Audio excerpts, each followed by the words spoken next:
We're kicking off quickly here, so we're going to jump right through the prelude. It's two inseparable teams in the mid-table looking to jump into European contention. But who will advance their goals today? It's West Ham United versus Leicester City. It's a watch-along. Won't you join us?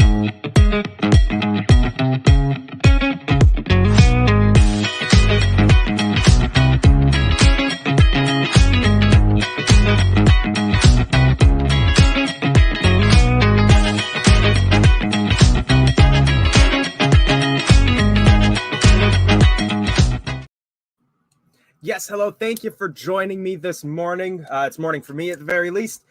We've got an exciting game coming up. It's 14th versus 15th in the Premier League right now, but Leicester City have the chance to climb all the way up to 12th and only 2 points off of Liverpool in 8th place to really get back into that mid-table European chase that we've been looking to get to so far this season. Scott, thank you for tuning in. If you're coming in from Canada, that's great to see as well. We're going to jump right into the lineups because we've got a little under 10 minutes to kick off here.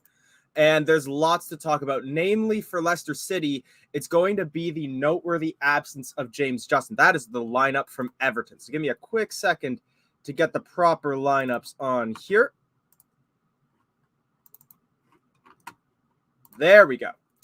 So it is the absence of James Justin from the lineup. He has picked up an injury to his Achilles and will be out for most of the rest of the season. That, however, will be the only noteworthy change to Brendan Rodgers' lineup. Luke Thomas will be taking over on that left back position. So I think we can assume that West Ham will be going hard on that wing. However, at the same time, he does still have Wout Faes to back him up in that center back position. Johnny Evans making his return to the matchday squad. However, it will be on the bench. I think as well, Scott, you brought up a good point here that Youri Tielemans will be keeping the captain's armband here. He's been on a fine run of form lately, and I hope that we'll be able to see more of that from him today. Of course, scoring spectacular goals against Wolves and against nearly against Manchester City. And we'll be hoping to see more from him again today as well.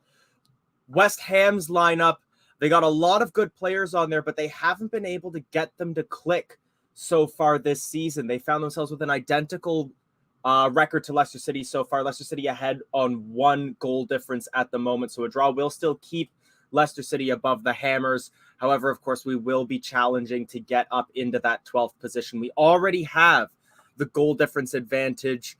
So even a draw could see us climbing up above them, at least until Leeds United get to play later this week. So keep those comments coming in. Get your early thoughts in.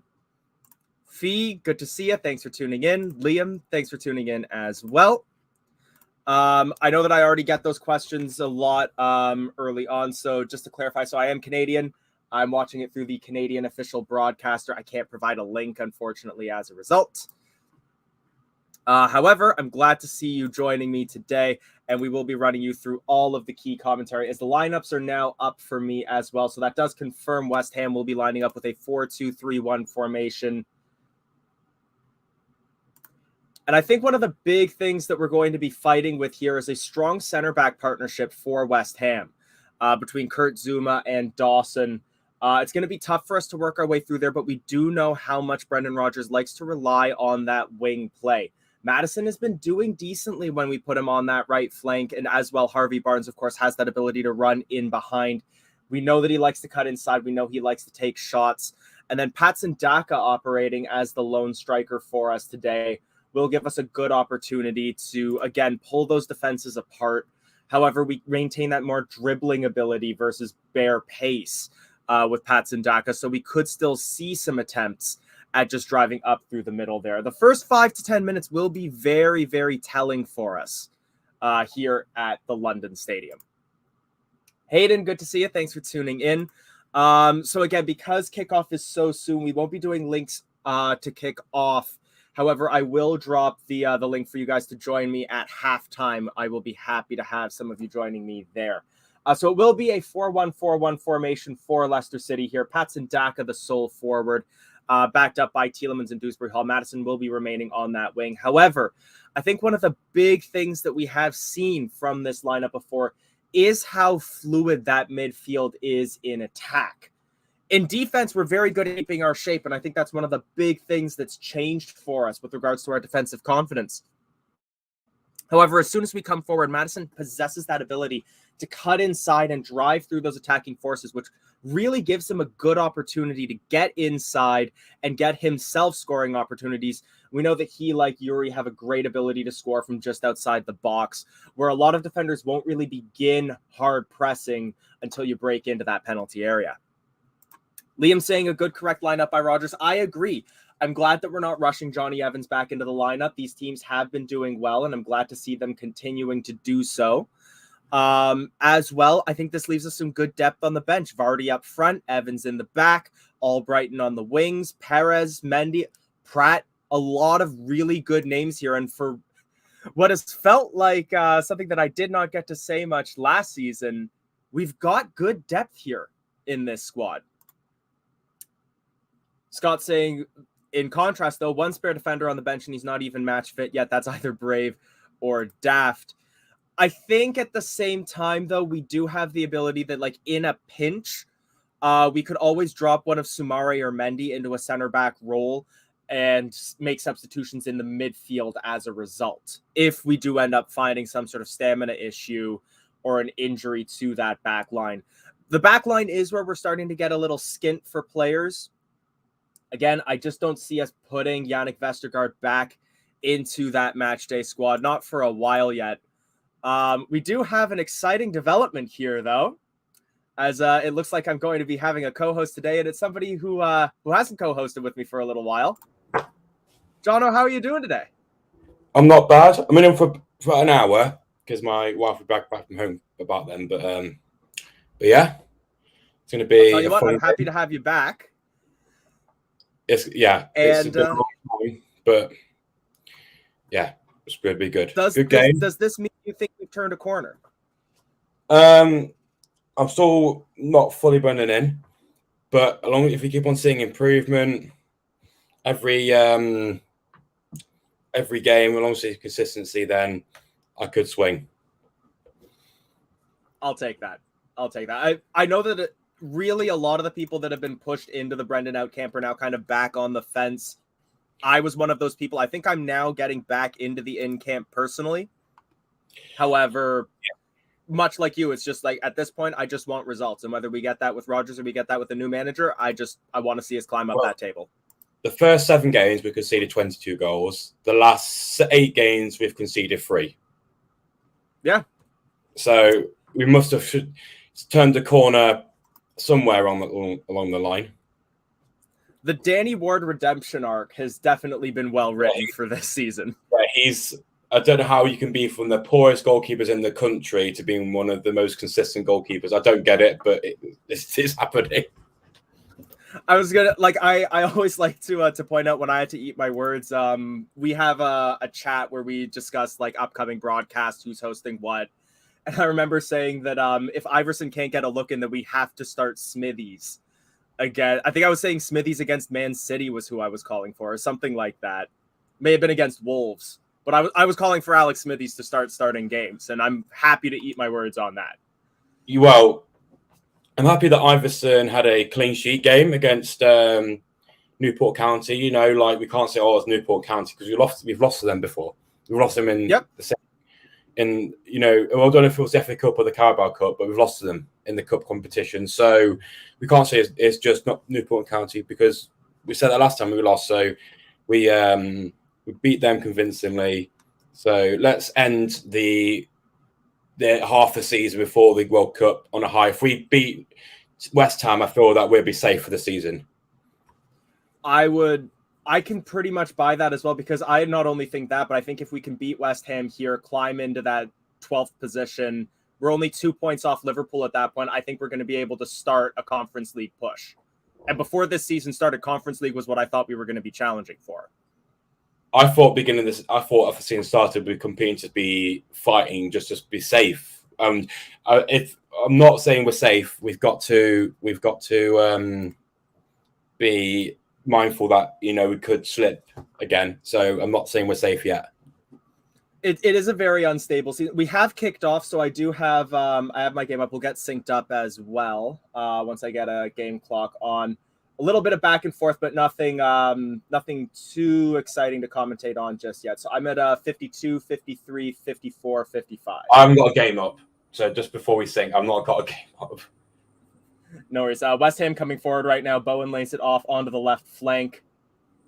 Through ball that's looking for Bowen again. However, Danny Ward will collect it in front of him.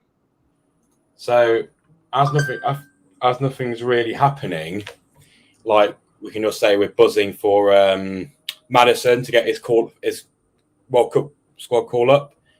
He's well deserved it. He's one of the best English not midfielders, but footballers at this moment in time.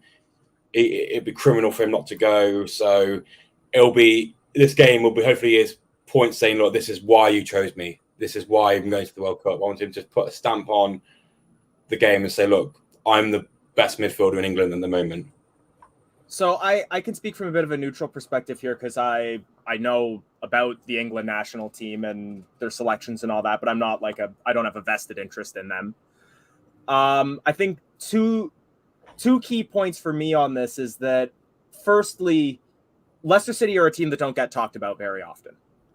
No. And the fact that we had fans from other fan bases speaking out of their vested interest in the England national team about how James Maddison needed to start at the World Cup speaks to how good a season he's been having so far, that he's getting the attention of fans up and down the Premier League purely out of their national interest.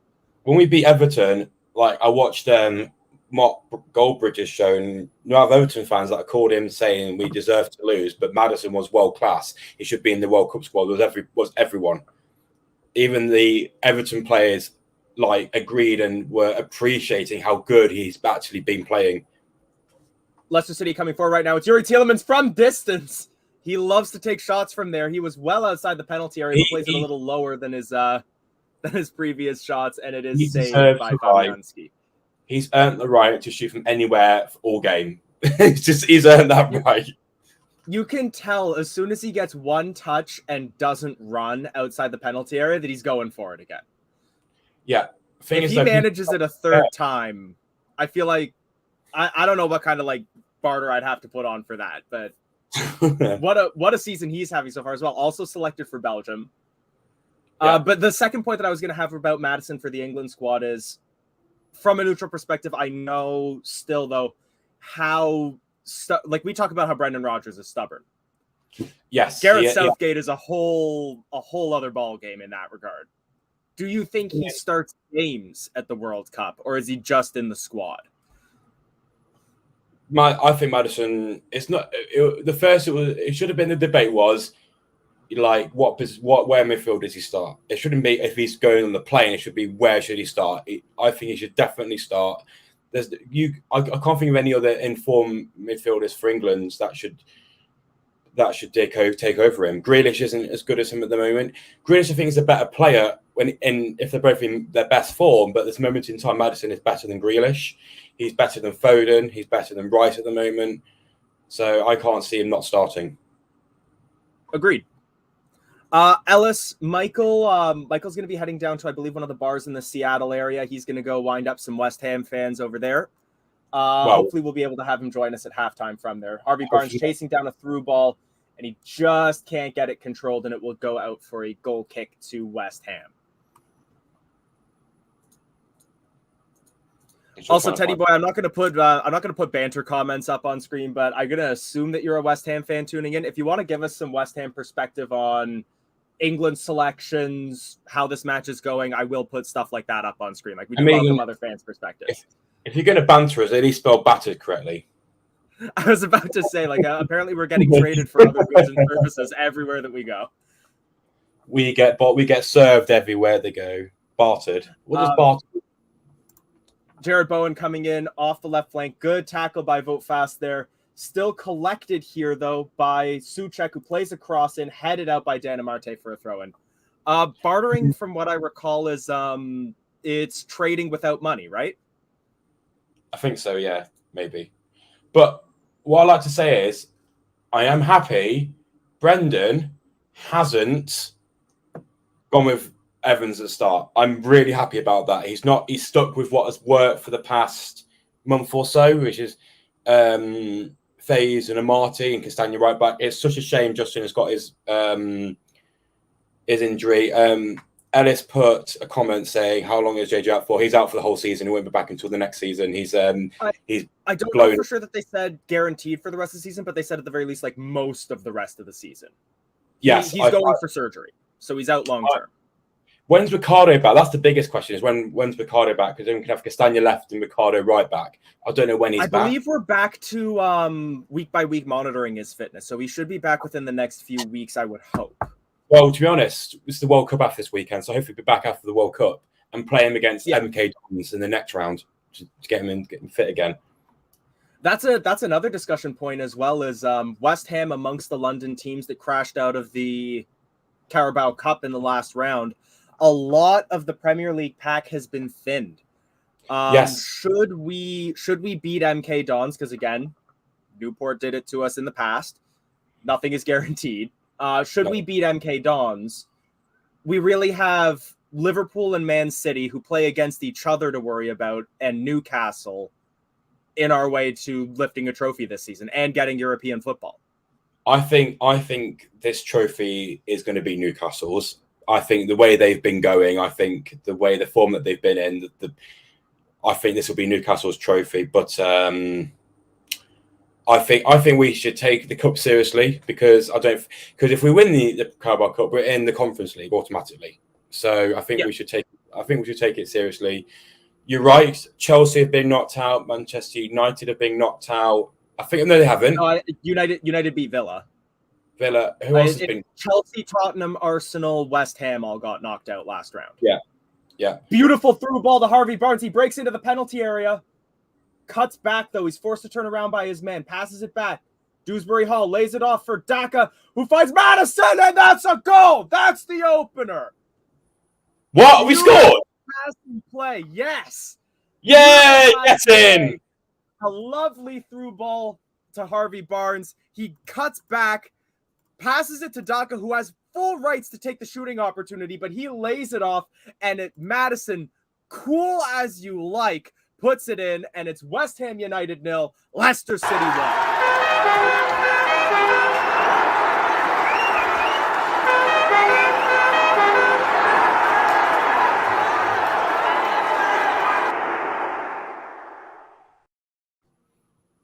Get in. Do you know what I said before the game starts? He wants to put his stamp on the game. He wants to put his stamp on the game. So Gareth Southgate, this is why you picked me. That's the reason why. Is it offside though? No, I don't think so. I'm not seeing anything on my broadcast that implies any reviews going on. Like none of the passes in the penalty area were offside. Maybe Barnes's break, but I highly doubt it. Cresswell was left in no man's land. Well, I'm looking at the stats. We've had 3 shots. They've had none. We've had 2 on target. They've had none. We've had 72% possession. Obviously, they got 28. We've had double the amount of passes. No fouls. So, yeah, I think we've deserved that goal so far. We have also now kicked off, so there is no review of any offside here. Good. So with that as well, I'm going to double check, but that should put us up into 12th place. The table hasn't updated yet on my screen. But that will jump us over Villa and Leeds on points. Yeah, Barnes plays across, and he's looking for Patson Daka. We'll be in 12th if we win this game. Then that'll put us 4 points off the relegation zone. I'll take that. I was saying that this is one of the this season overall, not so much from Leicester City's performances, but it gives me shades of when we won the Premier League. Because this is a season where every other team has been leveled in such a way that, there are teams that are as far away from Europe as they are from relegation. All across the division. Thank you, Fee, for the super sticker. We really appreciate it. But no, Newcastle, 2 seasons ago, were trying to survive relegation. This season, they're fighting for Champions League football. And they're 4 points clear from Manchester United in 5th. That's mad. Now, at the same time, though, those 2 seasons, yes, 2 years is the difference there, but it's also about 100-something billion. But have they got any billion-pound players? Have they got Haaland? Have they got Mbappe? Have they got Neymar? Have they got Messi? No. There you go. They got Eddie Howe. They got Eddie Howe, who was who got sacked from Bournemouth. They got Almiron, who was a few seasons ago the most worst signing ever made. So it's like what Ranieri did. He's come in and he's made the best out of his players, and then they're doing amazing with them. So hats off to Eddie Howe. They deserve it. I was going to say, like, speaking from a neutral perspective on that, like, I have a lot of respect for Newcastle because they're also a long fighting team. Like, under the Ashley ownership, like, those fans struggled. Like, after living here for almost 5 years now, I was here in almost the worst part of that reign. And I tell you what, the fans were just like, one of my best mates is a Newcastle fan. He didn't want to watch them. He didn't want to buy the shirts or anything. But ever since the new takeover, it's just brought a new lease of life. It's the big shadows that lift above the city, and they deserve it because we've got the best owners in the world. Even we've had a bit of a shaky start of the season, we've still got the best owners in the world, and I know what it's like to have a good owner. Oh yeah, absolutely. I imagine.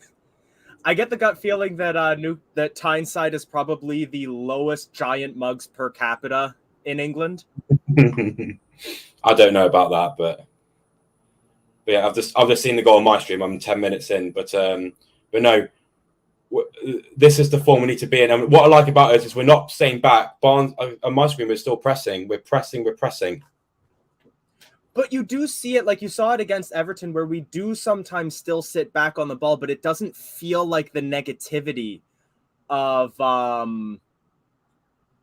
how we played either early in the season or late last season. Like it feels honestly, like Brendan Rodgers said, that it is the start of the next attack. It's not giving up on anything there. Another attempted through ball there towards Harvey Barnes, barely intercepted there by Thilo Kehrer, but will recollect the ball at midfield. Poor pass from Luke Thomas, though.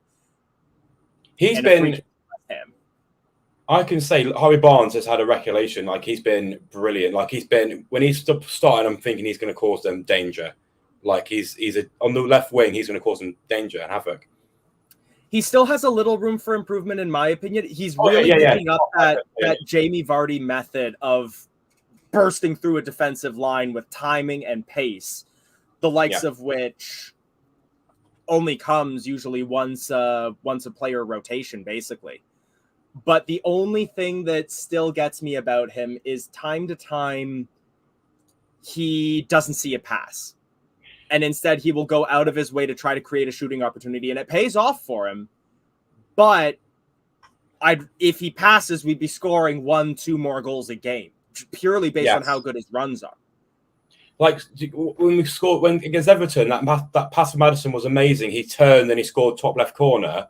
So he just needs to work out when it's best to actually shoot and when it's best to actually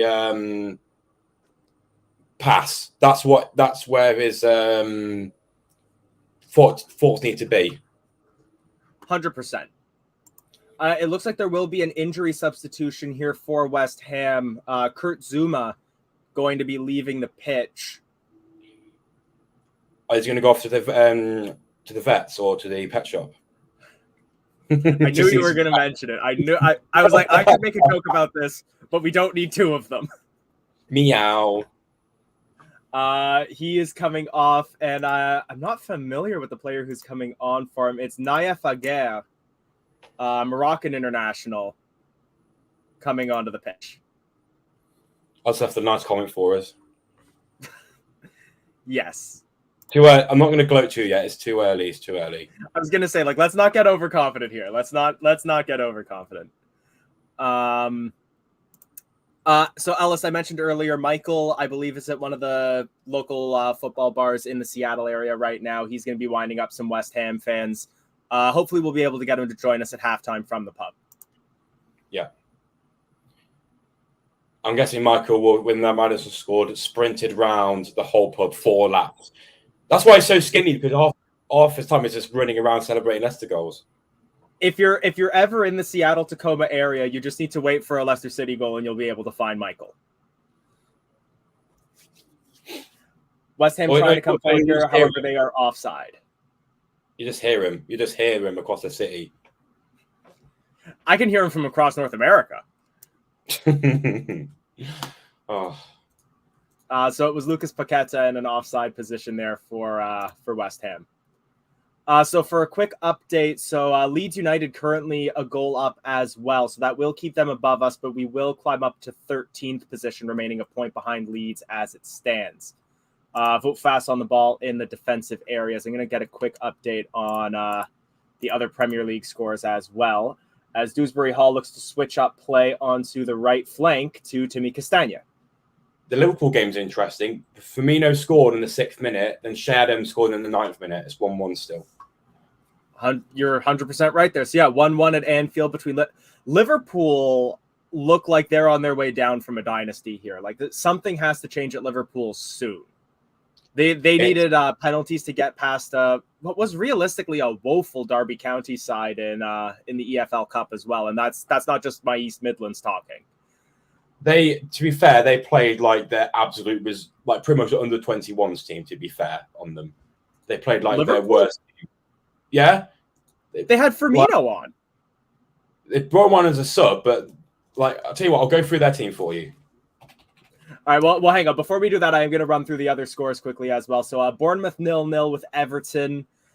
West Ham obviously losing to Leicester City at the moment. Tottenham a goal down to Leeds at the Tottenham Hotspur Stadium.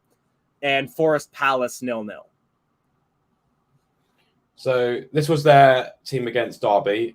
Kelleher in goal, Ramsey, Phillips, Gomez, Tsimikas, Chamberlain, Bajcetic, Clark, Frundendorf, Stewart, Carvalho. I hear where you're coming from, but there's still a lot like Joe Gomez, Chamberlain, as a sub. Tsimikas to an extent, Chamberlain, like those are good players. Yeah. They should be beating a League One side who has no money. West Ham breaking into the penalty area right now. Passes intercepted by Soumare and Leicester City clear, but only as far as Declan Rice, who tries to hit that ball all the way to Leyton Orient. As if you know where Leyton Orient is to London. East London. I've been to London. I know where the football stadiums are. Although one thing I will say that I underestimated, like I like to think that Toronto, where I'm from, is a massive city geographically, because like the amount of time it took me to get from London to Leicester, I can hop on a passenger train here and not leave the Toronto municipal area. Really? London's massive. Yeah, it takes me about an hour and a bit to get on East Midlands Rail to get from St. Pancras to Leicester. And if you get on a train for about an hour, you can make it to a city called like Pickering or Oshawa, which is, it's not Toronto, but it's part of like the Toronto area. Yeah. Yeah. Now, granted, our trains also don't go as fast.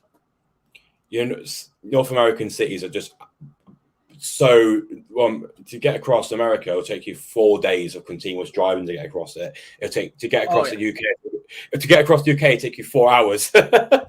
One of my favorite stories that I love to tell was I don't remember whether it was you or whether it was Ross who was my co-host for it, but we were playing Crystal Palace and we were losing badly. And you said, I feel bad for the Leicester City fans who had to travel the whole way to London, you know, hour and a half each way to see this. And I was like, the nearest away day for me is 6.5 hours away by train. 20 minutes into the match at the moment, 19 and a half to be exact. Somebody's mowing the lawn. But one of the things I tried to do while I was there, because I travel for 1 week at a time, because it's what I can take easily off from work. Yeah. And what I can also afford, basically. I wanted to take a day and visit all of the professional football stadiums in London. I made it to 5 stadiums before the day had completely ended. And I started, like, as the sun was rising. Yeah, so you went to Spurs, Arsenal. I didn't even make it there. Didn't make it there. Make it there. Did you go to? I did. Clubs. I did Craven Cottage, Plough Lane, Selhurst Park,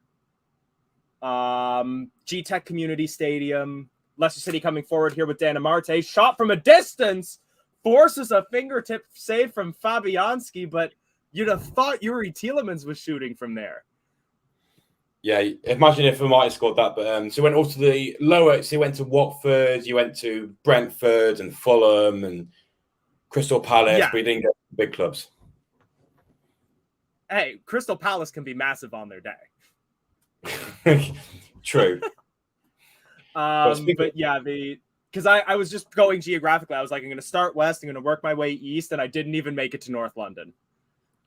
Well, speaking of Crystal Palace, that's the only game that's still 0-0 against Forest. Hopefully, Crystal Palace annihilate them. Corner kick for Leicester cleared at the near post. But yes, you're right. So Bournemouth have scored an opener against Everton there. There's another team that's going to be feeling hot under the collar is Everton. Crashed out of the EFL Cup at the hands of Bournemouth as well, and looks like their revenge tour is going to be short-lived as well. Yeah, I think teams like with West Ham, like David Moyes, he's had his. To be honest, yeah, with some even Brendan Rodgers, we've had his fairy tale with him. Can he recover from that? We've had a dip for at least a season and a half. We've had a dip of continuously inconsistent games. Can he rescue it? But David Moyes has had this fairy tale getting West Ham up to the Europa League, and now it's just dropping.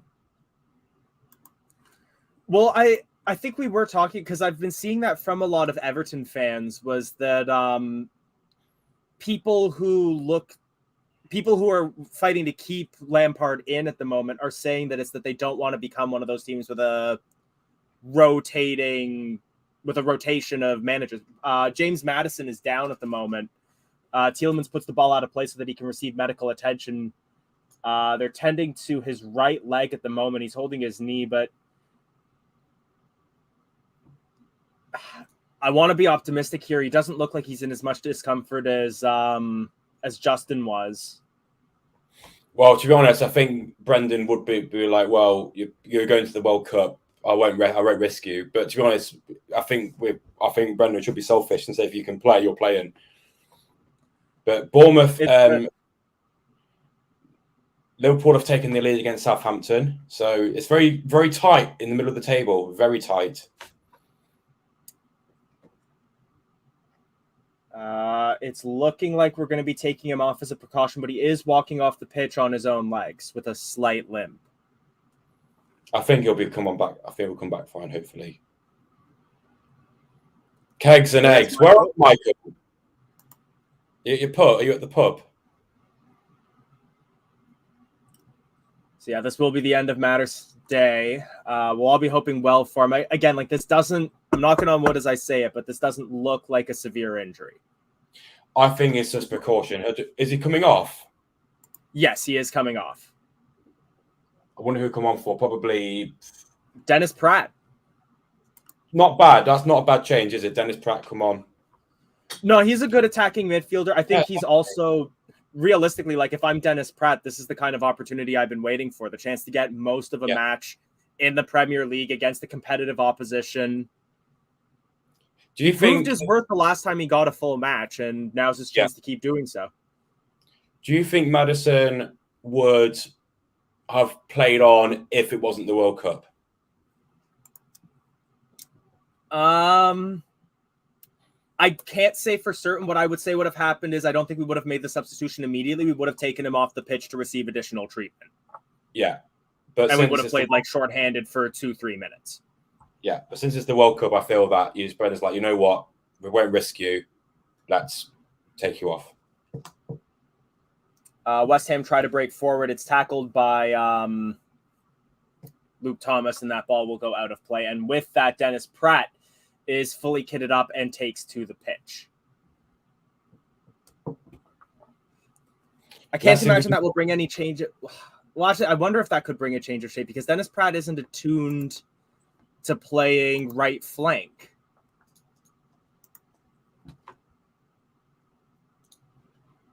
Unless we're going to be playing more with that fluidity, giving Dennis Pratt the opportunity to charge down that central role and just use Castagna as that wing player. Yeah. Offside against West Ham United as they try to break. And yeah, I think, Michael, you nailed it, where it's basically he's already scored today. Brendan Rodgers doesn't want to be the man who keeps James Maddison from the World Cup. Yeah, we don't want to risk him. He's done his job. You know, you can't. He's done amazing for the last month or so. Let him rest. Get ready for the World Cup. We also know, like, Brendan Rodgers, I'm going to use the term selfish here to basically mean, like, he will always want what is best for the team, even if that goes against what's best for an individual player.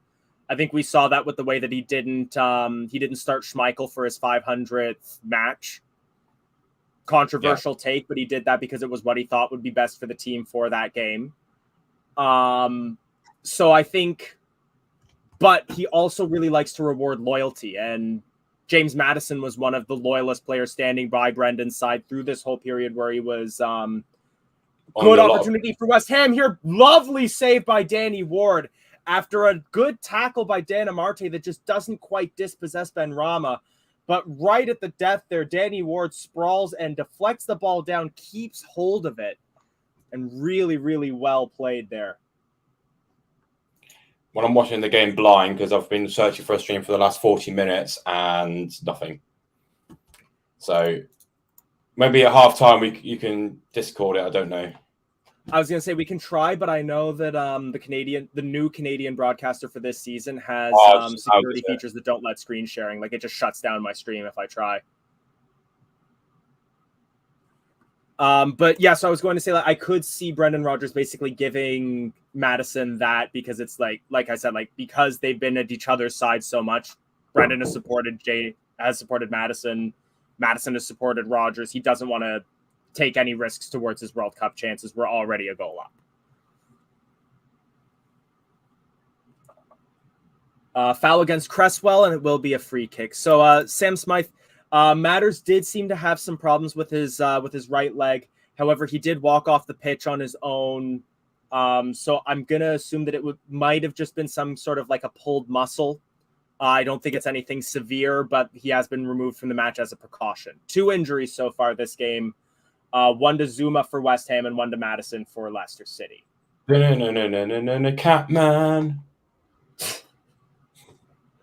Patson Daka comes all the way into the Leicester City defensive third to get that ball and clear it upfield.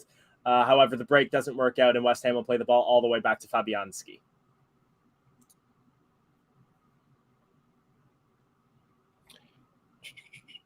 Wout Fast does well to intercept there, and he tries to tip the ball over towards Harvey Barnes. However, it just doesn't bobble right for him, and that will go out for a West Ham throw. So do you think with Tottenham have scored, it's 1-1 at Leeds, and Harry Kane scored, which is great for my fantasy. Do you think now Maddison's come off, do you think it gives West Ham more opportunity to get back into the game? No, because I don't think... Well, as you say that, West Ham on the break right now. 3 against 3, ball laid off, shot taken, and it's a poor shot there by Lucas Paqueta, and it's collected by Danny Ward. I don't think so, because James Maddison isn't really a defensive player.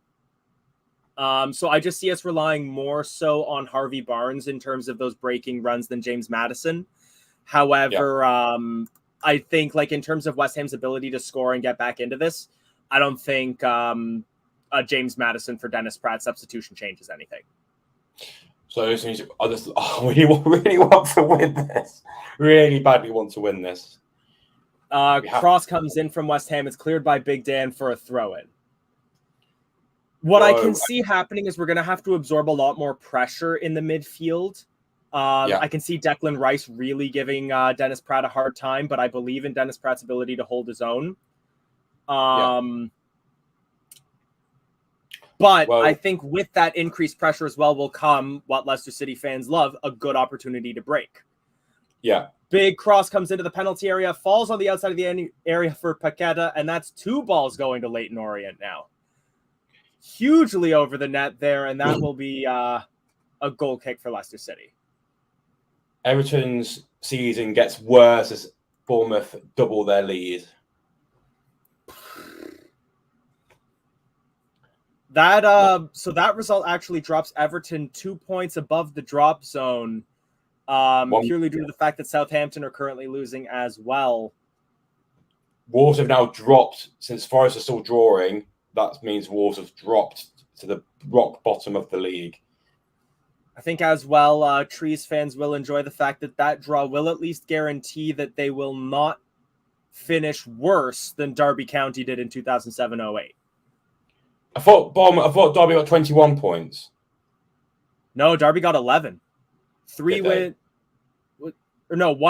win, 8 draws, I believe. And I'll tell you what, we were talking about the transformation of the team. I know there was only one team that failed to beat Derby that entire season, and it was Newcastle United. Really? Yeah, they lost to Derby at Pride Park, and they drew at St. James's Park. Yeah, Derby County got the worst season with just 11 points. They got 1 win in 38 games, 29 defeats.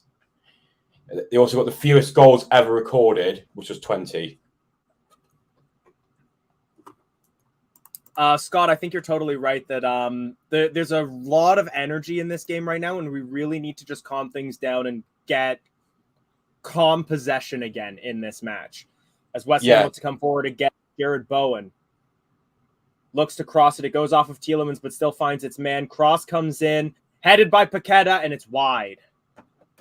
Yeah, people say this is what I've said. As soon as Marathon's come off, I think it's allowed West Ham to feel that they can get into the game more. Yeah, I feel like I am being proven wrong here. It's nervy, definitely nervy at the moment. Paqueta does really well to just completely out-jump Luke Thomas there. Although my depth perception did make it look like that header was more on target than it was. It was well wide, at least at the end of the day. Well, we had 78% possession. Now it's gone down to us having 57. So West Ham have definitely come back into the game, but we just need to.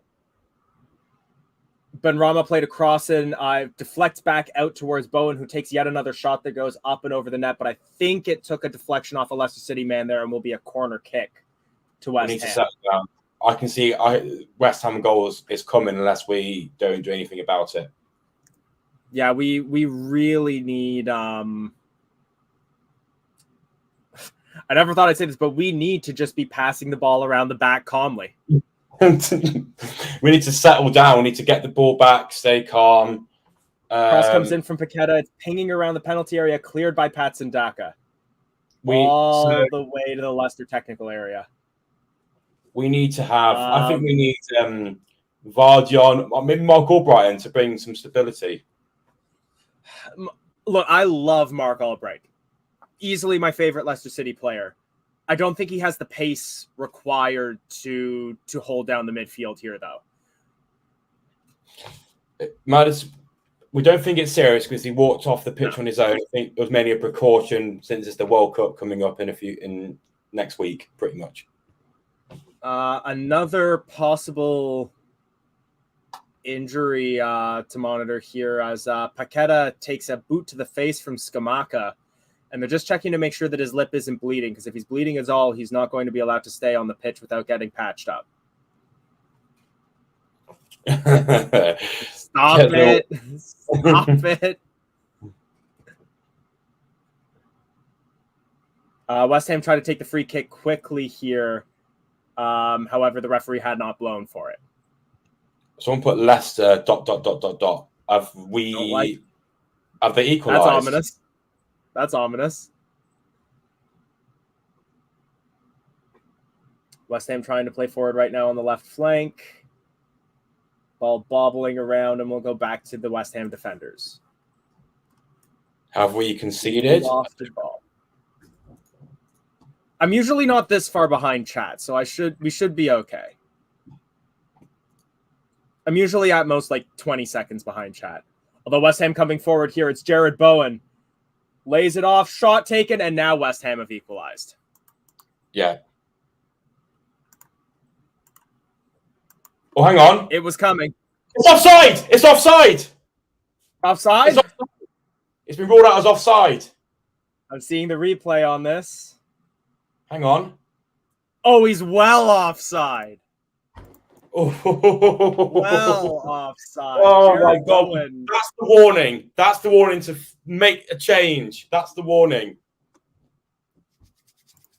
So, Scott, and for the entire audience, so just to give you updated, so my stream is currently at 35 minutes, 35, 36, 37. As Harvey Barnes heads the ball up, he's looking for Patson Daka. However, it will be cleared by West Ham. Why do Leicester make me so nervous, man? This is why I was can't take it.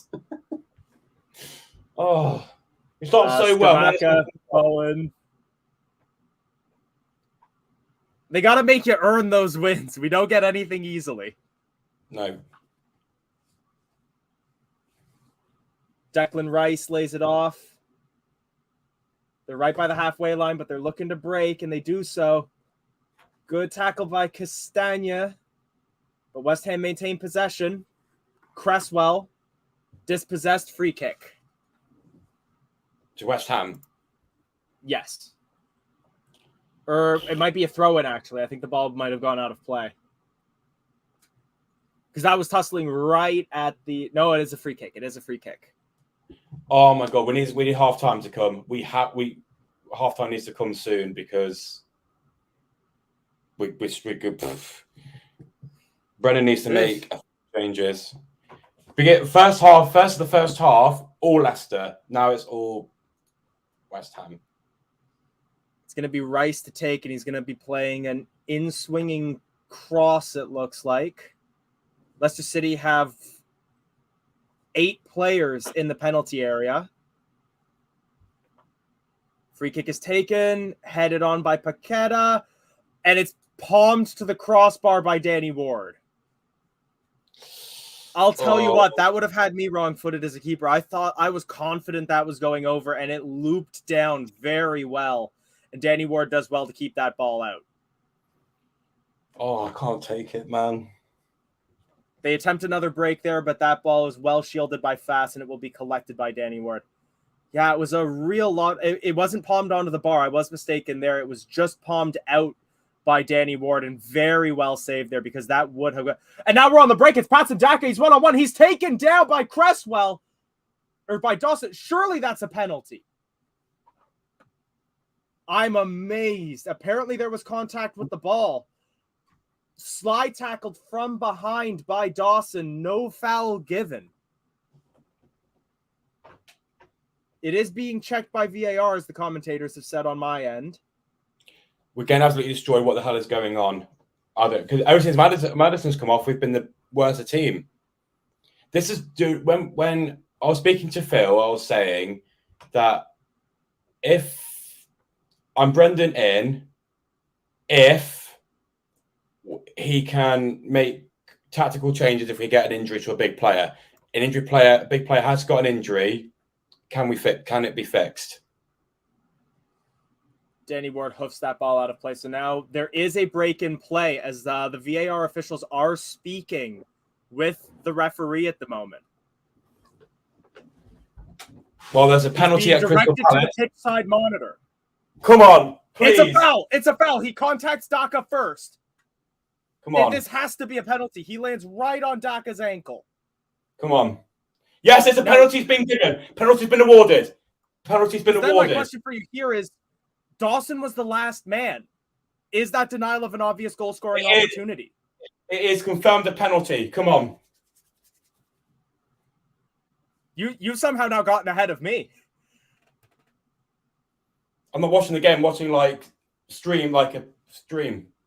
Well, I mean, honestly, when it comes to VAR decisions like this, you know that as soon as it goes to the monitor, yeah, penalty given. Leicester City penalty, and this was exactly what we needed to break West Ham. This is big. This is big for our season. Come on. A card. He's taking notes, so it looks like Dawson will likely at least be booked for this challenge. He might not get sent off. I'm not sure if he counts as the last man here because of the positioning of Daka in the penalty area. Daka was one-on-one, but Dawson had the angle to kind of be cutting over. I don't know if this will count. No, he's just booked. Against Nottingham Forest. Sorry, Tielemans is heading towards to take it. Come on, Tielemans. Come on, Tielemans. Dawson's been booked.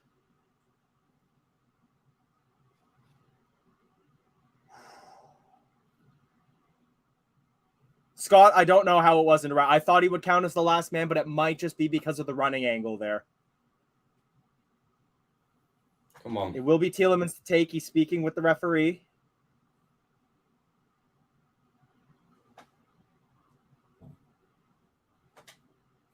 No, we missed. Oh, yeah, you're ahead of me. Oh, for God's sake. Oh.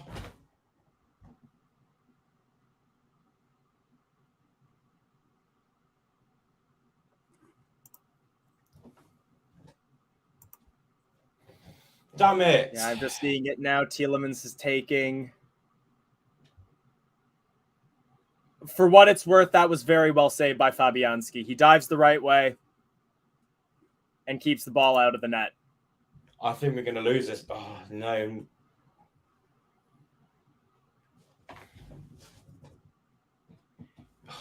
We needed to score that badly.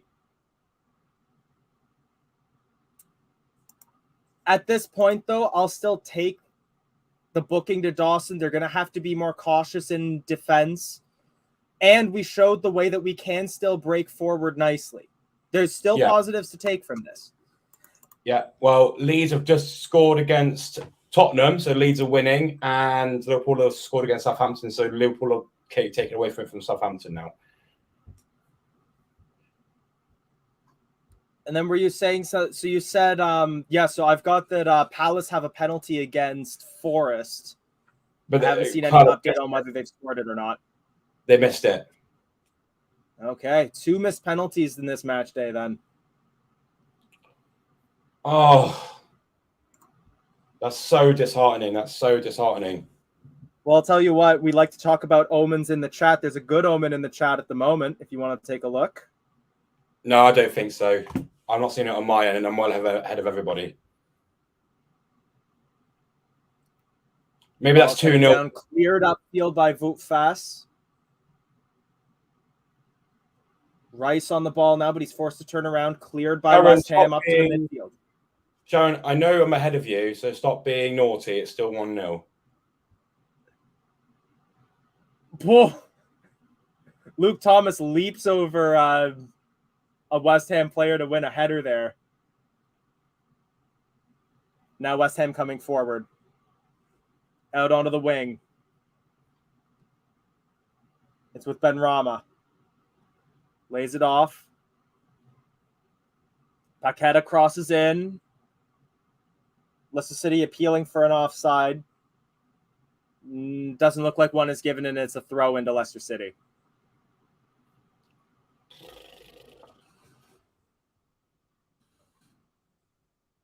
Liverpool now 3-1 up against Southampton. Yeah, they're flying.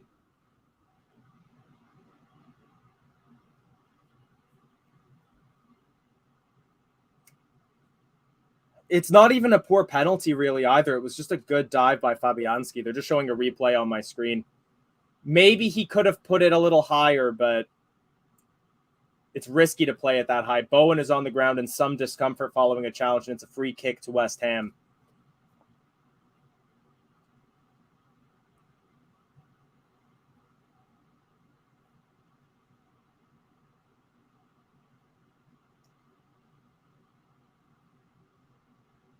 He's in some discomfort.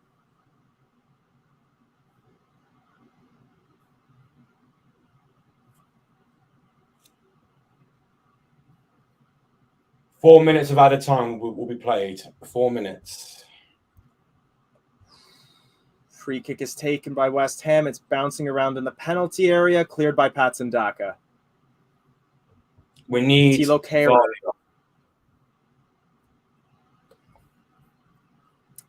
So Ellis, for a quick update, Leicester City scored first, and now we're breaking here. I'm going to give you the rest of the update later, as it's Patson Daka breaking on the right flank, tries to cross it in, but won't find Harvey Barnes with that, and Barnes is frustrated.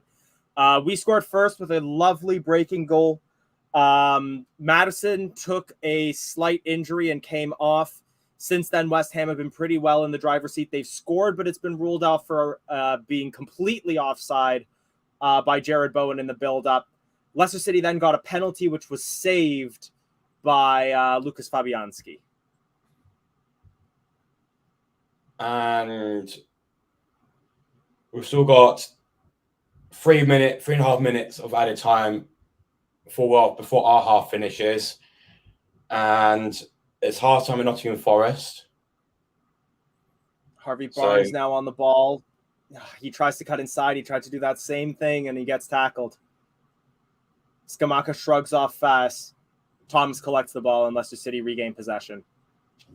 Oh, I can't believe we missed that penalty. That would have sealed the game, or at least put us back in contention to winning it. That's just now it's going to be a tough second half. We've got 1 minute left of added time. All through last season, though, we were a second half team.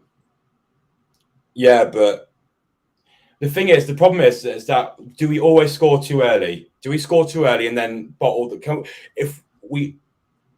That's early season stuff. That's early season stuff. I'm not having that again. All this, I'll be pretty much Brendan in if we win this game. Because that's when it shows we're not bottling. Wants an offside here, but won't get one, and it will be a throw into Leicester City in an attacking area. Luke Thomas. Poor pass from Dewsbury Hall there, and it's cleared by West Ham. But we go again. Barnes finds Dewsbury Hall. Tielemans back to, I think that's Sumare.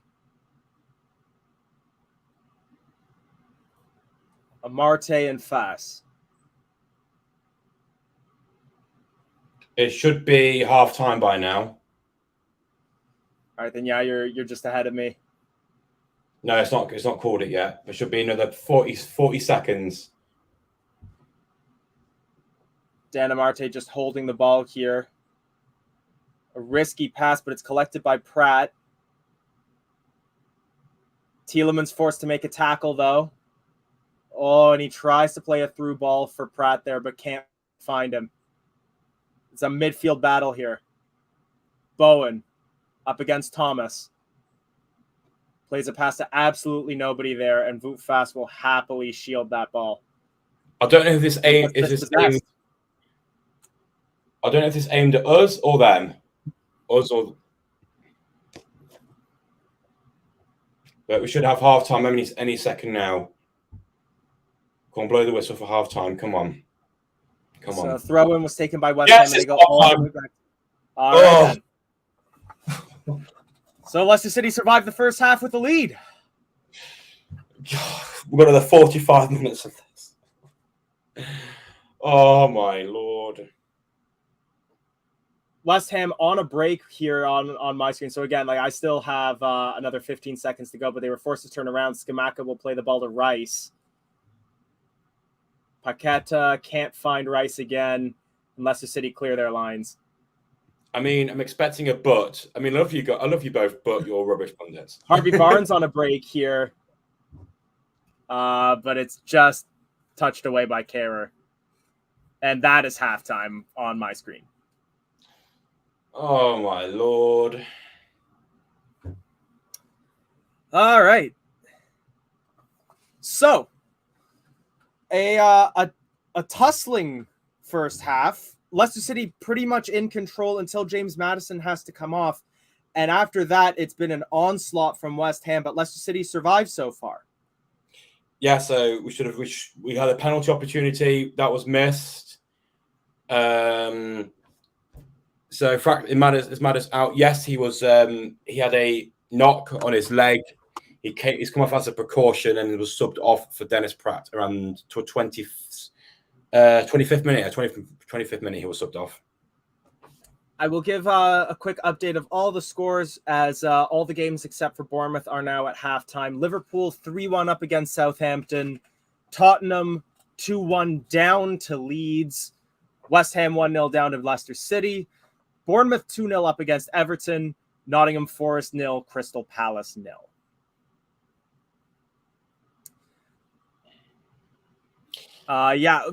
The thing is, this really looked more like it was a precautionary substitution. Mostly like it was just to protect him for the World Cup. Yeah. And yeah, we definitely need to keep possession more. West Ham have been very, very aggressive in how they've been playing. And I think you hit the nail on the head here. We're giving them too much space and looking to counter, but don't know if we can. The thing is, we have had some successful counters. It's what got us the penalty. It's what nearly got us the goal in the first place. Or it is what got us the goal in the first place, although that was with Madison on the pitch. I can see why we're still going for it, but we definitely need to shape up our defense a little bit more. Maybe pull back some of those midfielders into a more CDM role, something to give Sumari more backup. So I think maybe Tielemans needs to sit back a little bit more and turn to like a 4-2-3-1 instead. I would keep Tielemans at cam, take off Dewsbury Hall, and bring on Mendy and have 2 CDMs. That's not a bad take at all. And the thing, like with the 5 substitutes as well, like that's not I'll have a 4-2-1. I'll have a 4-2-3-1. I would. There's even a little bit of me that wouldn't mind. I can agree with your substitution there as well, and then maybe even drop one of those CDMs into a CB role and go to like a 5-1-3-1, something like that. That's an unorthodox formation, but I think we do need to sit a lot of people behind this ball.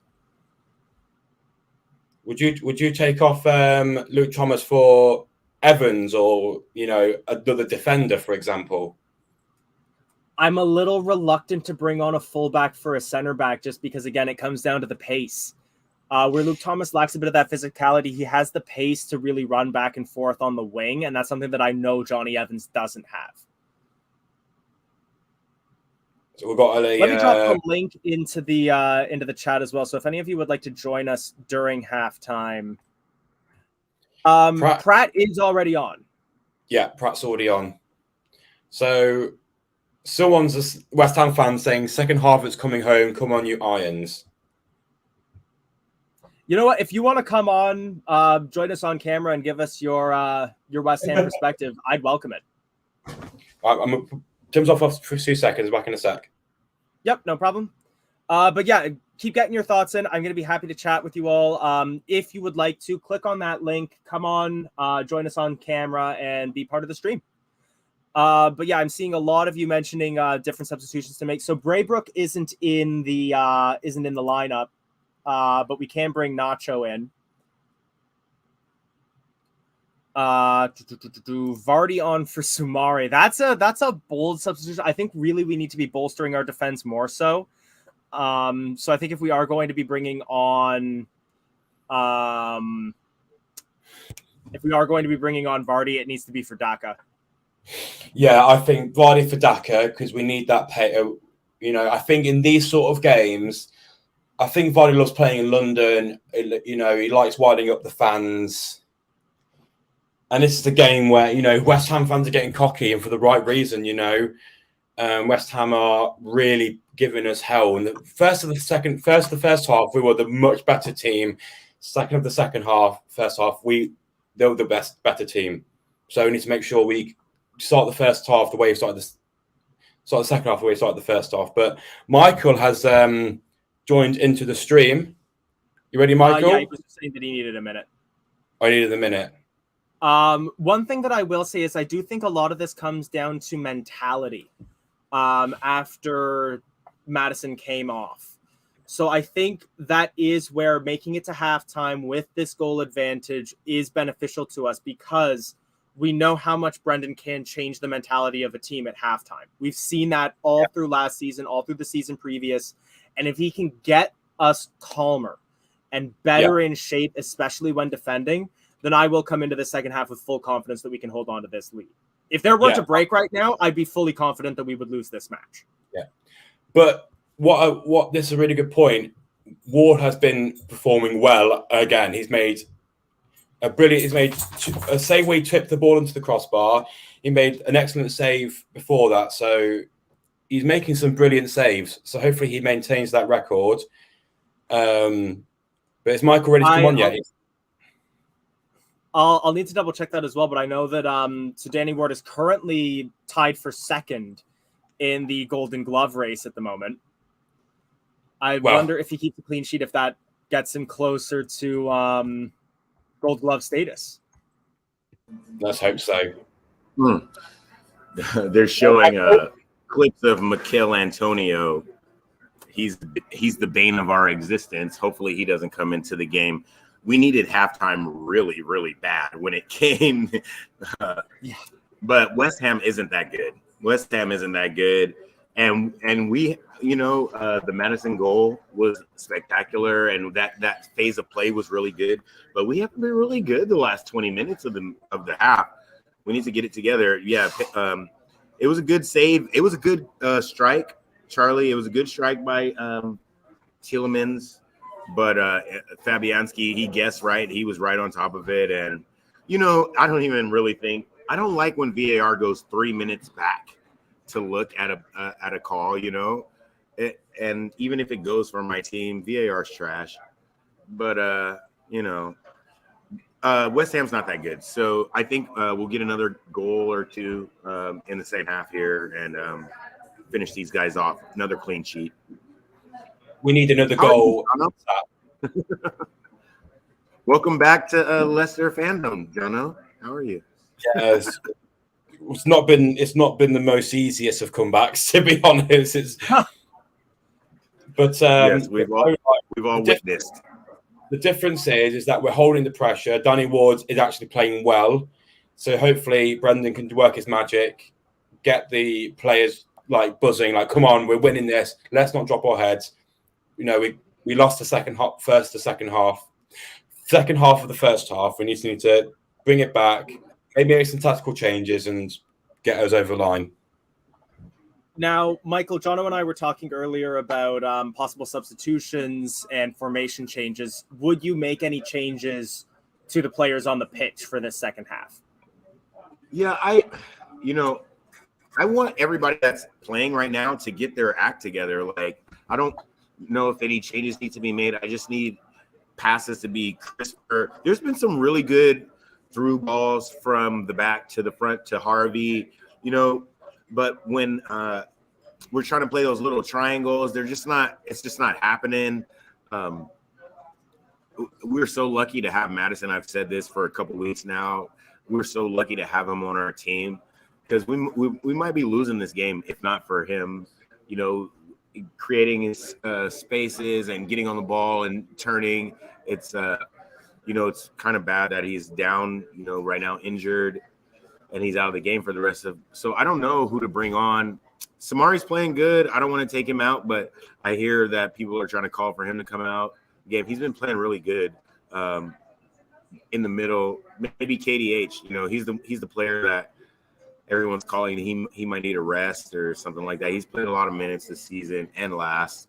So maybe take KDH out and put in Wilf or something like that. I don't know. But the guys in the middle need to get their act together because these guys are West Ham. They're kind of bossing it in the middle right now. We needed halftime really bad for sure. We needed halftime very badly. Yeah. But West Ham are going to go into the changing rooms at halftime feeling happy because even though they're down 1-0, they're going to feel that they've gone into the halftime in momentum. We know how quickly teams can score in the second half if we're not concentrating. So we need to focus and get out the gates immediately and try and score immediately like we did in the first half.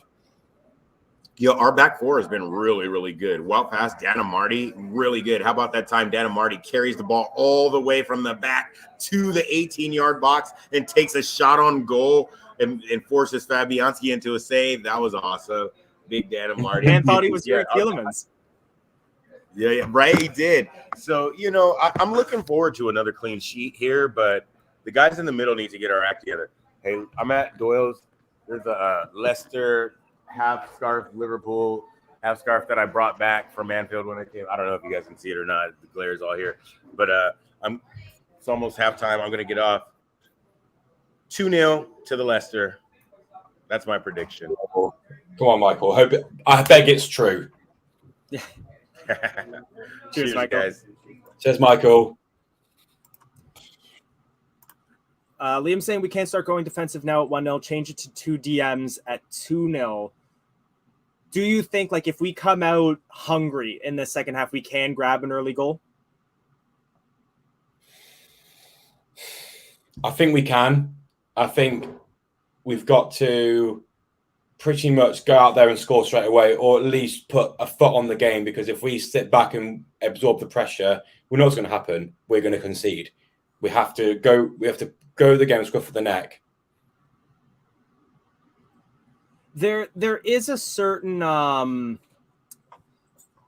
feel like there's going to be a little bit of confidence in our ability to sit back and defend, though, especially coming out of the Manchester City match, where it took something like that Kevin De Bruyne free kick in order to score a goal against us. And that was against I believe the statistics wise, the best defense or the best attacking players in the Premier League. Yeah, we have to. So we need to keep the defensive up. We have to just not lose the ball stupidly. And I think Dewsbury Hall, I think, is one of those players that can, unfortunately, be one of those players that can get the ball away on a silly mistake. I feel he's one of those players that aren't consistent in keeping the ball properly. So maybe that's an area where we need to improve on. But yeah, I think we should get Vardy on. I think we need to have a more of attacking force. One thing that I did see from Patson Daka a lot was his ability to track back and make defensive plays, particularly against set pieces. He was back in that penalty area making clearances. I definitely think that if we bring on Vardy, that we will have that ability to break a little bit more. And we saw how well our breaking play has worked against this West Ham side. Do you think it will cost us defensively at all, or do you think Vardy will be able to track back like that? Well, the problem is that with Daka being at the back, we've got no one to counter at the front. We need a player to stay at the front, and when the ball goes out the box, to counter. That's what we need. No, we need to be more consistent. We have to just keep the ball, be calm, clear it, and counter attack and get the second goal. Now, one thing I will say is that, and a little bit of why I would want to be in favor of bringing on a second CDM, is because we've been seeing them exploiting Luke Thomas on that left flank. They've really been trying to attack up that way. They know that they can kind of physically overpower him. He's still a young player. He still has a lot of developmental ability here. But he leaves that flank exposed, especially when they're putting 2-3 players in there to try to pass around him. So I think bringing on that second CDM will present us with more of an opportunity to sort of shore up that avenue that they've been attacking through. I think having two CDMs, what can do is you can have one defensive CDM and one more of attacking CDM, if that makes sense. So one has a role where they stay back with the defenders if need be, and one stays up that can feed the ball through to the fronts. But we have started the second half now. Okay, yeah, I get. So I've got the players just coming back up onto the pitch now. So again, I think you're a little bit ahead of me. I'm not watching the game. I've just got like a website that allows me to see the actual live comments. Gotcha. And so, Nick, I've just seen the West Ham players take onto the pitch. I haven't seen the Leicester players come on yet, but if I do, but when I do, I'll let you know if there's any changes. So Sharon, halftime is just about to end. They're showing that little countdown clock. The players are on the pitch. Daka is still on. I'm not seeing any substitutions for Leicester City based on the players I'm seeing on the pitch right now. No, there's been no substitutions made.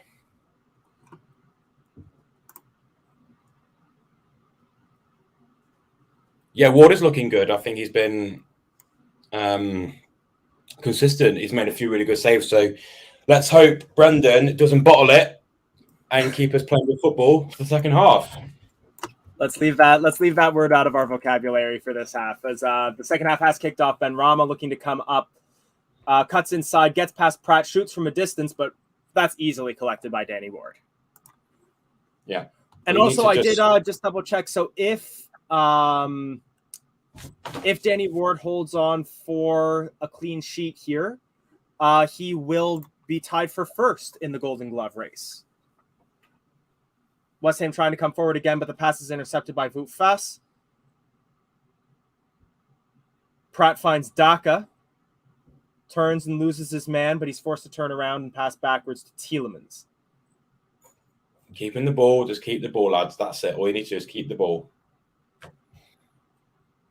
Tielemans, Pratt, Castagna. Little Belgian passing route there, but can't find Castagna on the second time of asking. It's intercepted. Rice finds Benrahma. Hoofed upfield, but off of Castagna and out for a throw-in.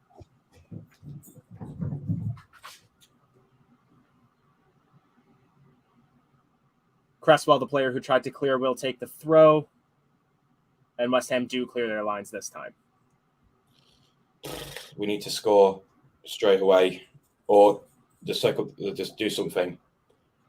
If we ended the second half and then play the same the beginning of the second half, I don't think we're going to hold out for a draw, for a win. We're giving West Ham possession here, but we're shoring up a lot more behind this. So it looks as though we are going to be setting up to just absorb pressure and look to break here.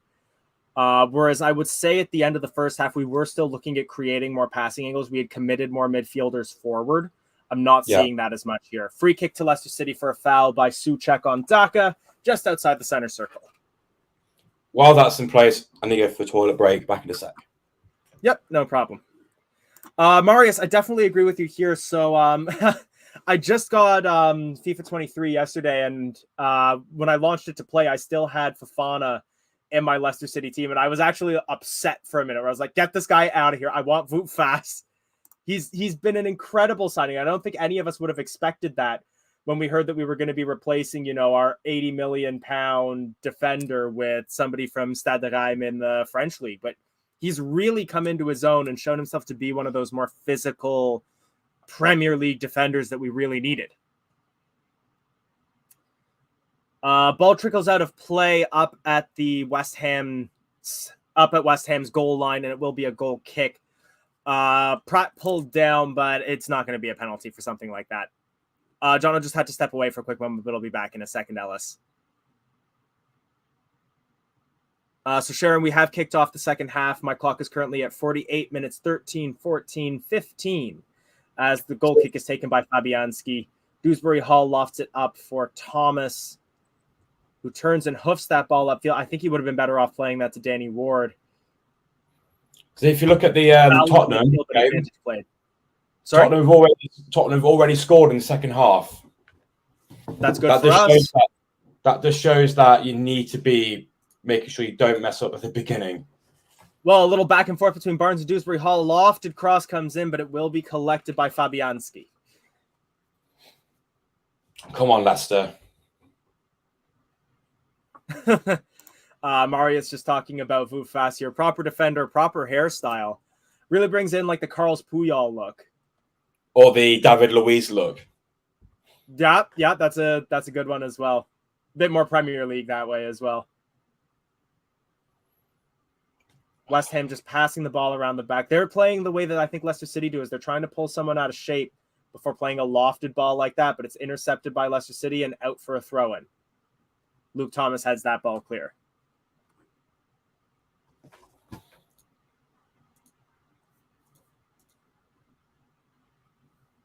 West Ham will throw that ball all the way back.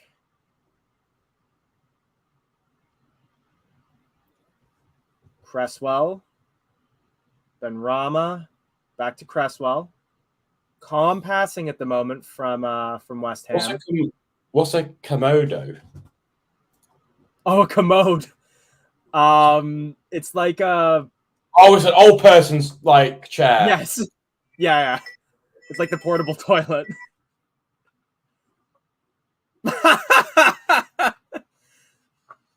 I think just for the record, Andy, that was because Jono got a phone call. Corner kick to West Ham United. Second corner kick for them. 2 corners for each team at the moment. They play it short to Rice. Back to Bowen. Corner played in. Headed clear by Wout Faes. All the way back up to the center circle. Thilo Kehrer will play it over towards Cresswell. Out to Benrahma on the wing. He's up against Castagna. We force him to turn around. He's back to Cresswell, back to Rice. Cuts inside. He's got 3 players on him. Lofted ball. Volleyed, crossed. First time shot taken by Bowen there, and it's deflected off of Fess and out for another corner kick to West Ham.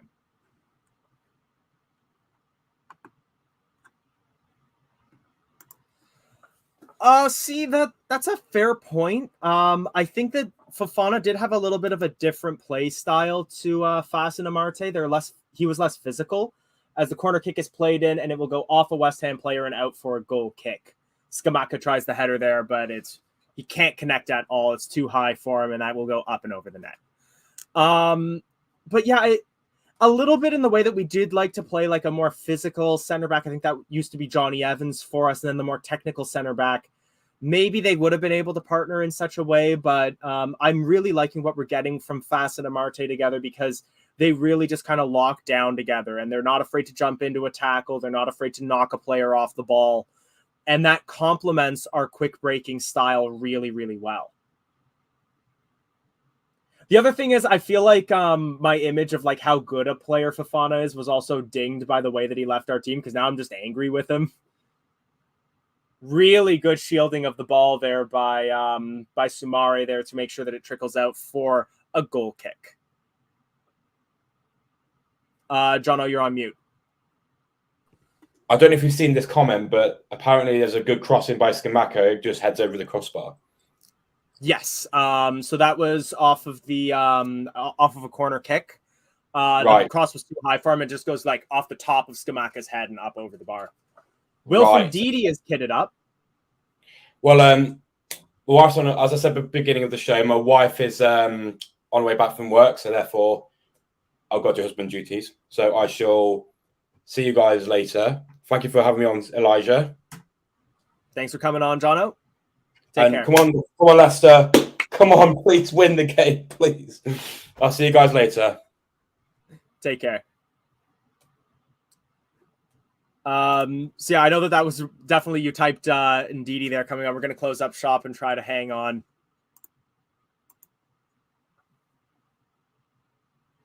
West Ham on the ball right now. It's Declan Rice. Lofted ball. He's looking for Bowen, but it's headed away by Fass and out for a goal kick.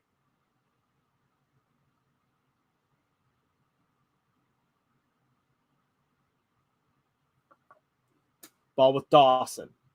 Souček. Kehrer. Aguirre. Out onto the wing to Ben Rama, but collected by Pratt. He lays it off for Tielemans. Leicester City back in possession again. Bob Dufair, that's a good point. I can't remember the last time we beat West Ham away, so I'm gonna trust what you've written there, and that would be big for us as well, just as like a marker. Yuri Tielemans coming off in favor of Wilfred Ndidi. That surprises me. I would have sooner brought off Dewsbury Hall. Ndidi takes the captain's armband from him. Tielemans doesn't look pleased to come off. I'm really surprised by that choice.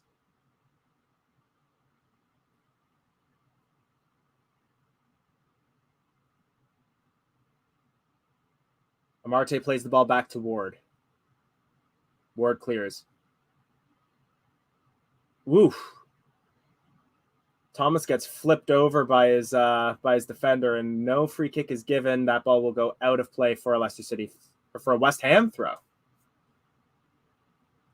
55 minutes, 1, 2, 3 currently played if you'd like to get synced up with me. And yeah, I'm not surprised that we're going defensive, because that will still set us up decently if we do want to then play counter-attacking type football. It's not that we're not going to be attacking anymore at all, but again, I still definitely would have brought off Dewsbury Hall before I would have brought off Tielemans there. He was playing well. Soumare on the ball now, being pressured by Paqueta. Paqueta will dispossess him, and West Ham will look to break. Ball finds Scamacca. He plays it out wide to Ben Rama. Bowen shoots from a distance, and that's not anywhere near the net.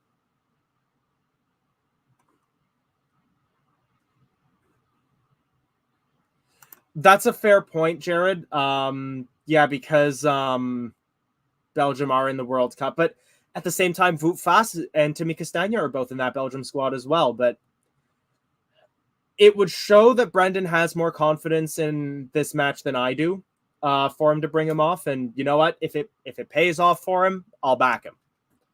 But definitely in the moment, I'm worried. That said, though, shots like that from Bowen really have been the hallmark of West Ham's attack. I knock on wood as I say that because I don't want to jinx anything. But where they've created spaces, they haven't really created clear-cut chances. They're just taking shots and hoofing it up and over the bar. West Ham in possession. Wilfred Ndidi playing a high press along with Dennis Pratt up against Cresswell, who will get the ball forward, but well tackled by Soumare to knock that ball out of play. It will be a West Ham throw-in to stop the break. Quick update around the horn as well. Tottenham and Leeds is level now at 2-2, like Jono said, and Forest have taken the lead against Crystal Palace. Morgan Gibbs-White in the 54th minute gives them the advantage. West Ham looking to come forward now. Souček forced to go back. Okay. Little back and forth. They cross the halfway line with Cresswell, but he's forced to immediately turn around. Lofted ball to switch up play. Thilo Kehrer lays it off. Cross comes in from Bowen, headed away by Castagna for a corner.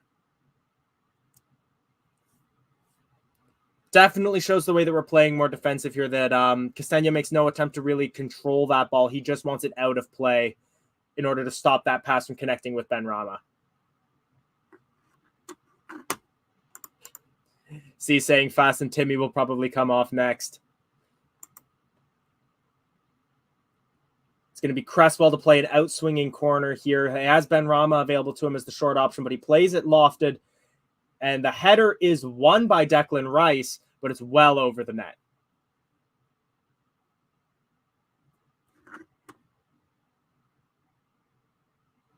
Yeah, he does well to get up and over.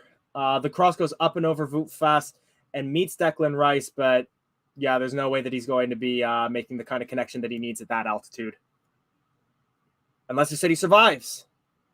58 minutes, 38, 39, 40 if you want to get synced up. Madison is still sitting on the bench as well, so that's a very good sign with regards to his injury. He's not receiving any treatment at this moment. He's just on the bench with his teammates. Ndidi plays that ball upfield.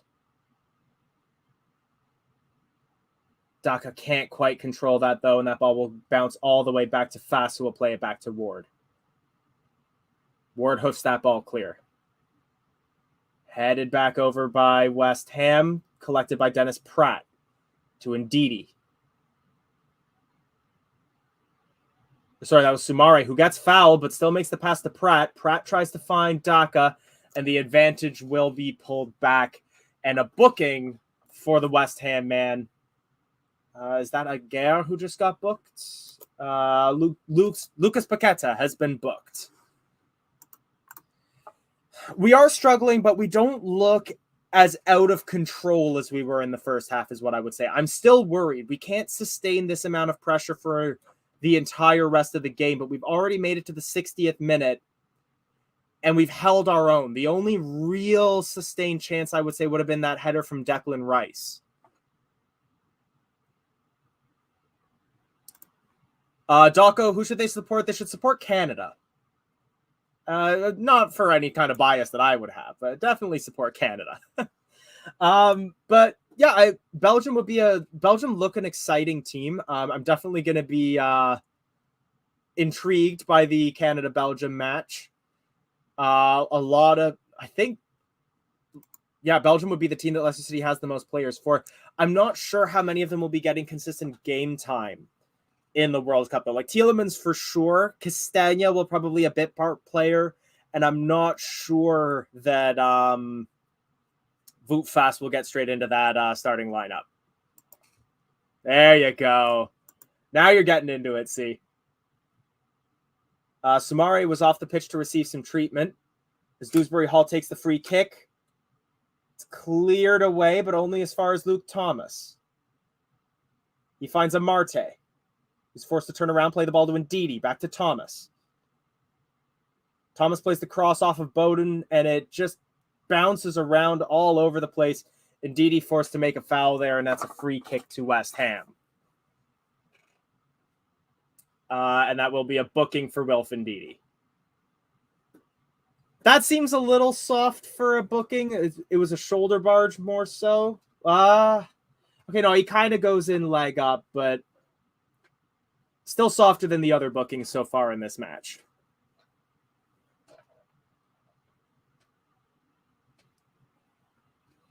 Jared Bowen with a bit of a limp at the moment following that challenge.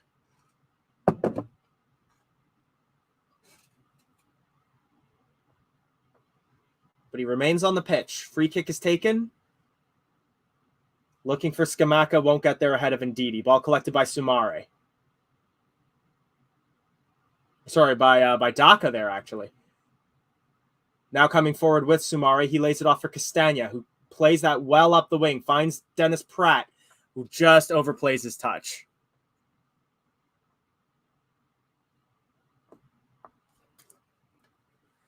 Dennis Pratt is such an interesting scenario for me because I really like him as a player, but it's just we have such talent in midfield that it's really difficult for him to find a consistent place in there ahead of Dewsbury Hall, ahead of Yuri Tielemans, ahead of James Maddison.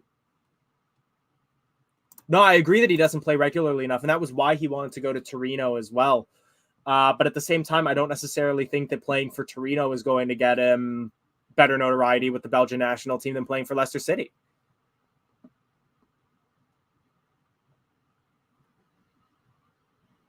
West Ham passing the ball around the back right now. Agaf plays it over to Rice. Goes all the way back towards Dawson. Passing it around between their midfielders and their back line as Dawson plays a lofted ball looking for Benrahma and finds him. He's up against Castagna. Benrahma plays a low cross in. It's cleared by Wout Faes. Ball held by Paqueta. Rice. Bowen. His pass is well intercepted by Dana Marte there. Confidently holds that ball. And Leicester City clear their lines. Who do we have that will make the pass on the counter without Maddison Tielemans? Dennis Pratt, I would say. Timmy Castagna as well. Another player who can really make those passes. He's really good at switching play up, especially cross pitch towards Harvey Barnes. I feel like we see that a lot. Fabianski on the ball right now. Oh, man. Alphonso Davies would definitely be expensive given that he's in the hands of Bayern Munich at the moment. Jonathan David might be a good option for you or for us. I would also say, hang on, West Ham coming forward here at the moment. Low cross played in, and it will go out of play ahead of Scamacca there. But that was worrisome stuff for Leicester City. They're finding those openings, but they're not making their final touch correctly. Just seeing the replay here to see if Scamacca may have been in an offside position. He wasn't. He was played on by Dana Marte there. It was well ahead of Scamacca, though, so it was a poorly played pass. The other player that I would say is, like, I've got a big soft spot for Tejan Buchanan. He recently moved, I think, to the Portuguese league, if I recall. He used to play for the New England Revolution in the MLS. He's a really good Canadian player. He's with Club Brugge in Belgium. And we love to sign a good Belgian player or a good player from the Belgian league. Let's take him. Jamie Vardy has his vest off. He's getting kitted up, so it looks like that will be a substitution for Daka.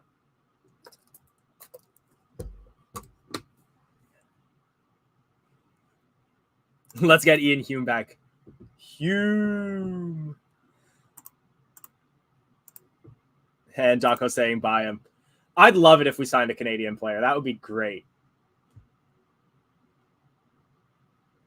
Dennis Pratt on the ball here, lays it off towards Ndidi, but West Ham playing a very high press. Going in, trying to dispossess Amarte, but we're passing the ball well. And the moment I say that, Castagna plays a poor pass towards Sumari, and it gets intercepted. Now West Ham look to break. Dawson lays the ball off. Cross comes in from Kerrer, headed up by Castagna, hoofed away by Ndidi. And out for a throw-in that Cresswell will take.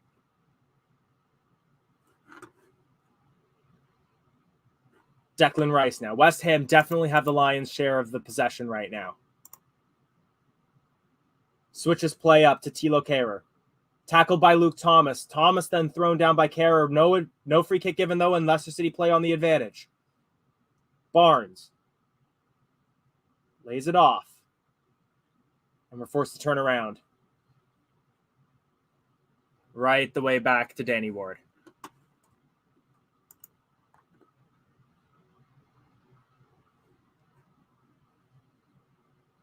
Ball hoofed upfield there. Oh, and it's poorly controlled. But Leicester City come out with possession, and now it's Dewsbury Hall as we look to break. Laid off for Pratt. West Ham coming back in numbers here. Ndidi and Pratt play the ball back and forth. West Ham have their whole midfield and defense back now. Sumari does well, lays it off. Pratt lays it off. And Castagna gets absolutely flipped by the West Ham man. He's on the ground. No free kick, though. It was a fair challenge, just a harsh one. Ben Rama now. Foul by Dewsbury Hall, free kick.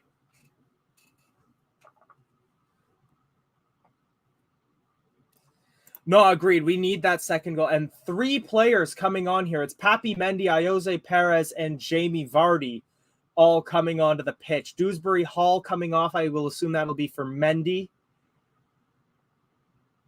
Vardy will almost definitely be for Daka.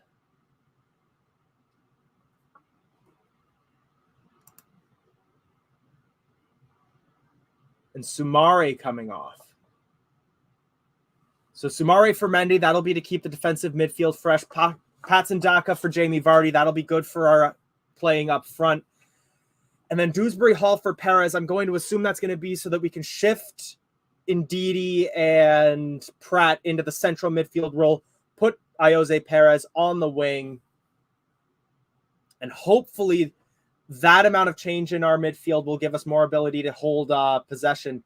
Danny Ward forced to play sweeper keeper there ahead of a lofted pass that was looking for Scamacca. He yells out to his defenders as to why he had to do that.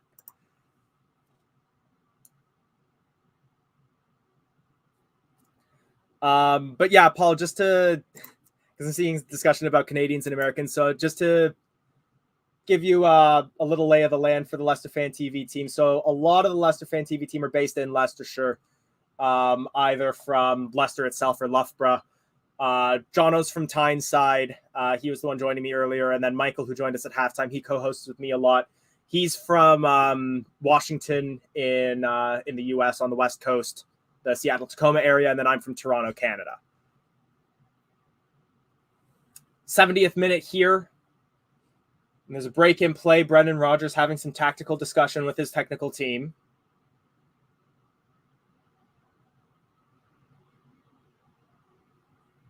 Daco's in Rutland, England's smallest ceremonial county. Ball is hoofed clear by Danny Ward there and headed out of play by Thilo Kehrer for a Leicester City throw.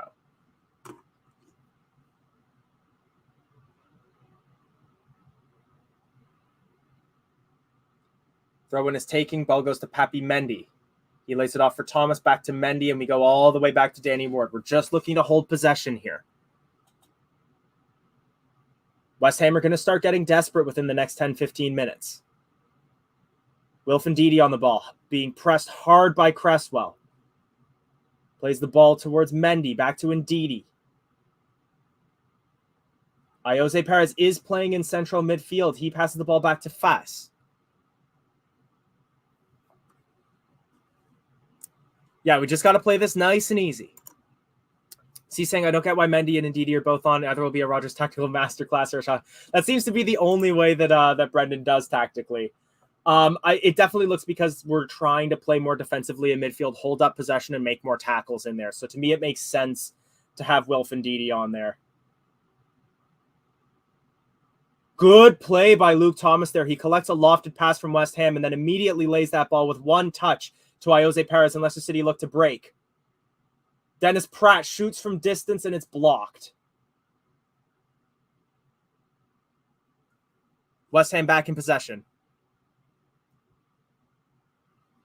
No problem, Fee. I'm not sure if we're going to have World Cup watch-along, so I'll have to keep you posted on that. Is Leicester City on the attack here? Harvey Barnes with the shot. He collects his own rebound, lays it back. It's with Mendy. Back to Mendy, who shoots, and it's wide.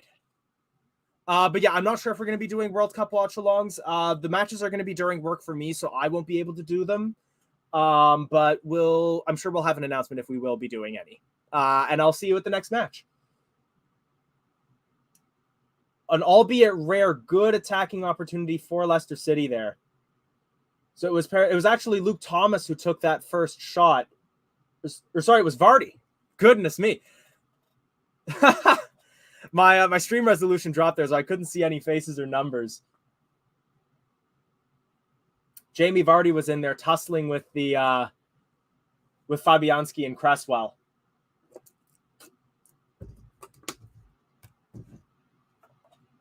But now off the goal kick, West Ham back on the ball. Saeed Benrahma up against Mendy.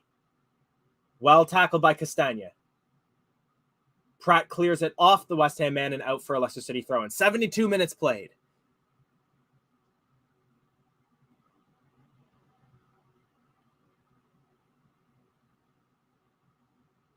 West Ham preparing another substitution here. It's their number 8. That's for Knowles. As West Ham come forward again, it's a through ball that finds Scamacca. Well tackled by Wout Faes there. Ball goes back to Cresswell. All the way back to Rice. Now with Benrahma. They're passing the ball around that midfield there. It's with Paqueta. Back to Benrahma. Back to Paqueta. He cuts it inside. Finds Cresswell. Rice. And he'll play the ball back. Auger. Lofted cross. Header. Wide. No problem, Fee. Thank you for joining us. And yes, absolutely, Paul. Fast did very, very well there. My heart sank when I saw that through ball looking for Scamacca, but he does well to not only track back, but make a fair and strong tackle in the penalty area. Substitutions being made. I believe that's Souček coming off. Yes, Souček comes off for Knowles. That's West Ham's second substitution for the day. Leicester City have made 4. Not a stat you often see that Leicester City make more substitutions than their opposition. Danny Ward will take his time taking this free kick. We just want to burn the clock here. Goal kick taken by Ward. Bouncing around in the midfield. Lofted ball that won't find Harvey Barnes, and it's out for a throw-in. Luke Thomas doesn't quite get the right curve on that. Yeah, just cuts back, showing James Maddison again on the bench.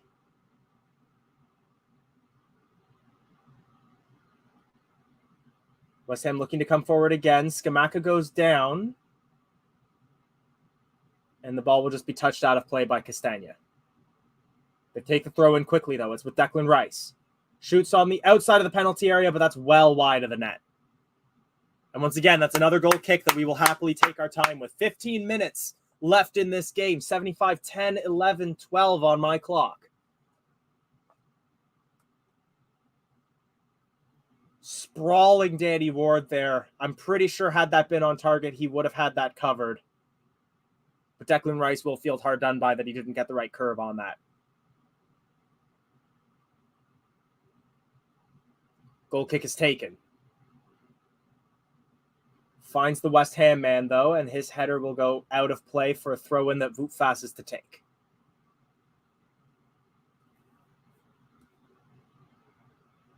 showing Mark Noble on the bench for West Ham at the moment. He's now part of the technical staff there. Wilfred Ndidi on the ball. Finds Perez, who is fouled by Paqueta, and it's a free kick to Leicester City.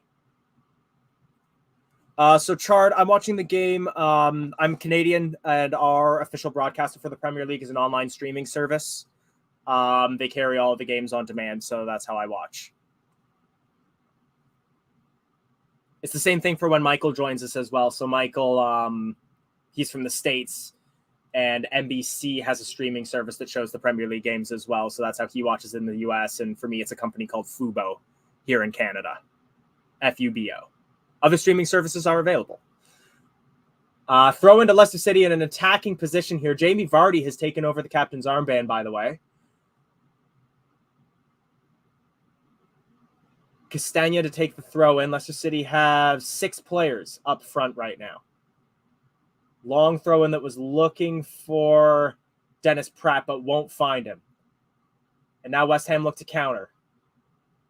Ndidi does well to just get a foot in there and interrupt that pass towards Fornals.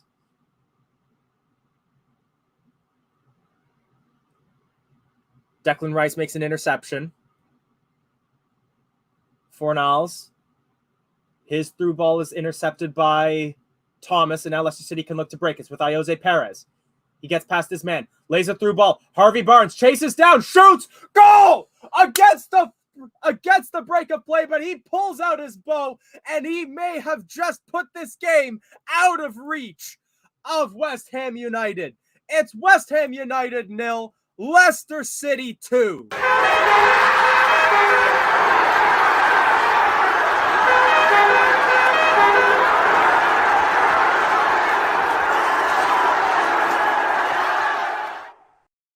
We do so well at that. We collect the ball, and then it's 1, 2, 3 players quickly moving it there. What awareness by Ayoze Perez to thread that ball perfectly around his marker, ahead of that was ahead of Naif Oguer. He plays it perfectly ahead of him, tantalizingly in front of him. You'd think he was going to get there first, but it falls perfectly for Harvey Barnes, who makes no mistake and puts that ball low past Lucas Fabianski, and the West Ham fans are making their way out of the stadium. Great play by Harvey Barnes. Great play by Ayoze Perez. You love to see it, and that may well have just put this game out of reach for West Ham. Andy saying 3-2 to Leeds. So that will again confirm that Leicester City is going to remain in 13th place. However, again, 17 points. We're doing well for ourselves.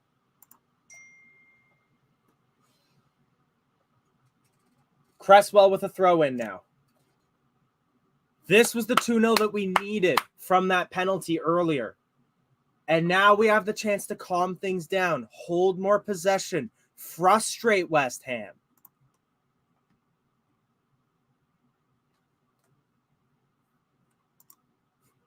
Come on! West Ham fans will feel hard done by this because they've been putting a lot of pressure on us, but we've done very, very well on the counterattack here.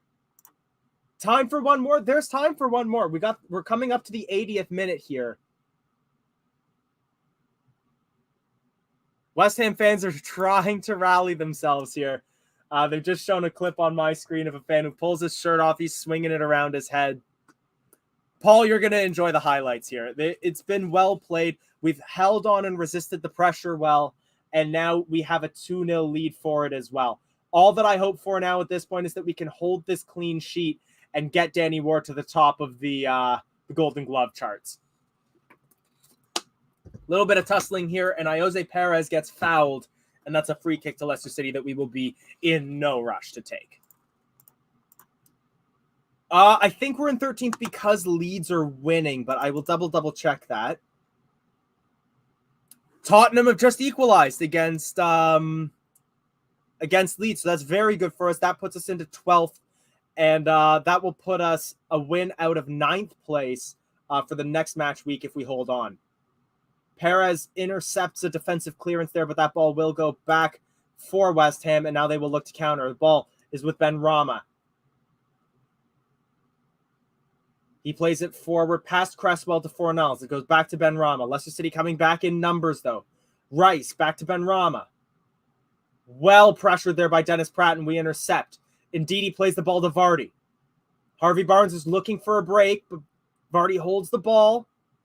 Dances past 1, 2, 3, lays it off. It's Ndidi now. Ndidi crosses, collected by Fabianski.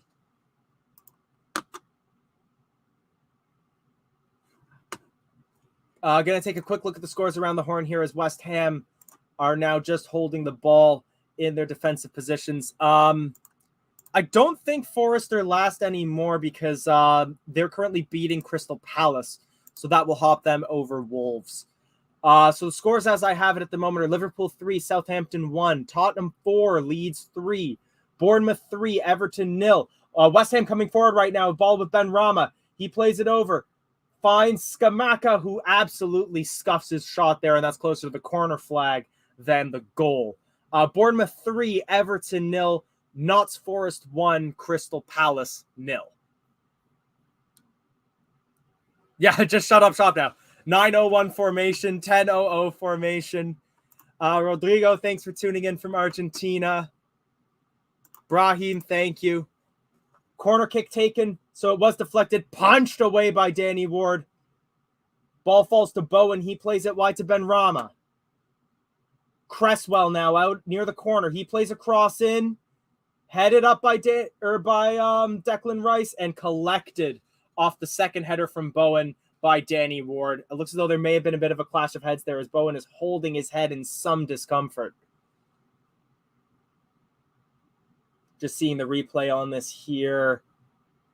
Yeah, little meeting of the heads there between Castagna and Bowen. Nothing malicious there at all, just two players going for the ball. But yeah, Bowen catches the side of Castagna's head there with his forehead, and that's going to sting. Yeah, absolutely. Every 3 points that we get here is precious for us. And I got to check our form like that. We are doing very well here if we can hold on to this. Yeah, if we hold on for this win, that will put our overall, our last 5 at 4 wins and 1 loss. And that loss was to Man City.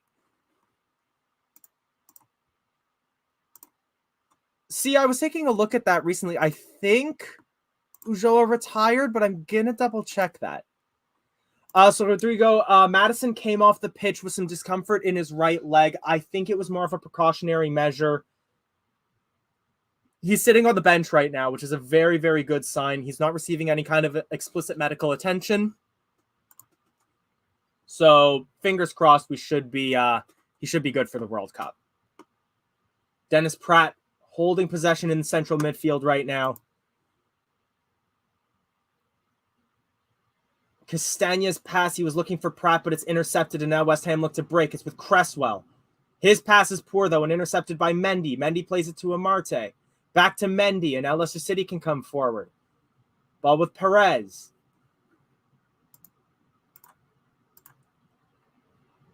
Little bit of tussling in midfield. Perez maintains possession up against 1, 2, 3 West Ham players.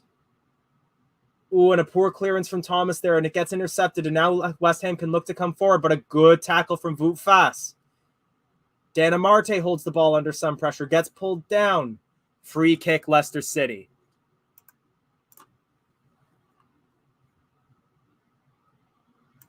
I'm confident that he'll make it to the World Cup. This didn't look that serious, so I think that if anything, he'll just need a couple days of rest. Exactly. If it was that bad, he'd be receiving treatment in the dressing room right now. And Jono, you're back. We got the second goal. Ball bouncing around in the midfield right now in West Ham's hands. I think that was Fornals, plays it towards Cresswell. Back to Rice. Under pressure from Mendy. Turns and passes the ball forward. Fornals. Cresswell. Ben Rama back to Cresswell. Tries to go back to Ben Rama. Pappy Mendy loses the ball. Benrahma looks to come forward. He's up against Amarte. He does well to make himself big, deflects the ball wide. Benrahma maintains possession, though. He's forced to go back. It goes to Rice. Rice cuts, crosses, and fingertip save wide from Danny Ward. I don't necessarily think he had to do that, but better safe than sorry. Corner kick to West Ham United in the 86th here.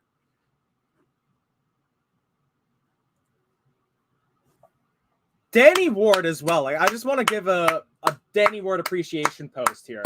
He's been doing very well. Corner kick is played in. It's headed up by Wout Faes, further headed on by Jamie Vardy, and headed on again by Jamie Vardy to get that ball out. Fornals to collect. He crosses it. It goes off of Pappy Mendy and cleared by Wout Faes. Vardy can't quite control the ball, though, and it's recollected by Rice. Paqueta plays it out wide. Terrible pass, though, is collected by Ayoze Perez, and now Leicester City can break here. West Ham committed players forward, but we hold the ball. Ndidi. Ayoze gets tripped from behind. Ball to Scamacca. And Perez knocks down Scamacca, but it's an advantage played. Paqueta now. Out wide to Benrahma. Cuts inside. I don't know if that was a cross or a shot, but it's well wide. May have taken a deflection there. I'll let you know if that's going to be a corner or a goal kick. I think it's just a poor play by Benrahma, and that'll be a goal kick. Chart, to answer your question, I'm in the 87th minute, 30 seconds. So we got 2.5 minutes to go plus injury time.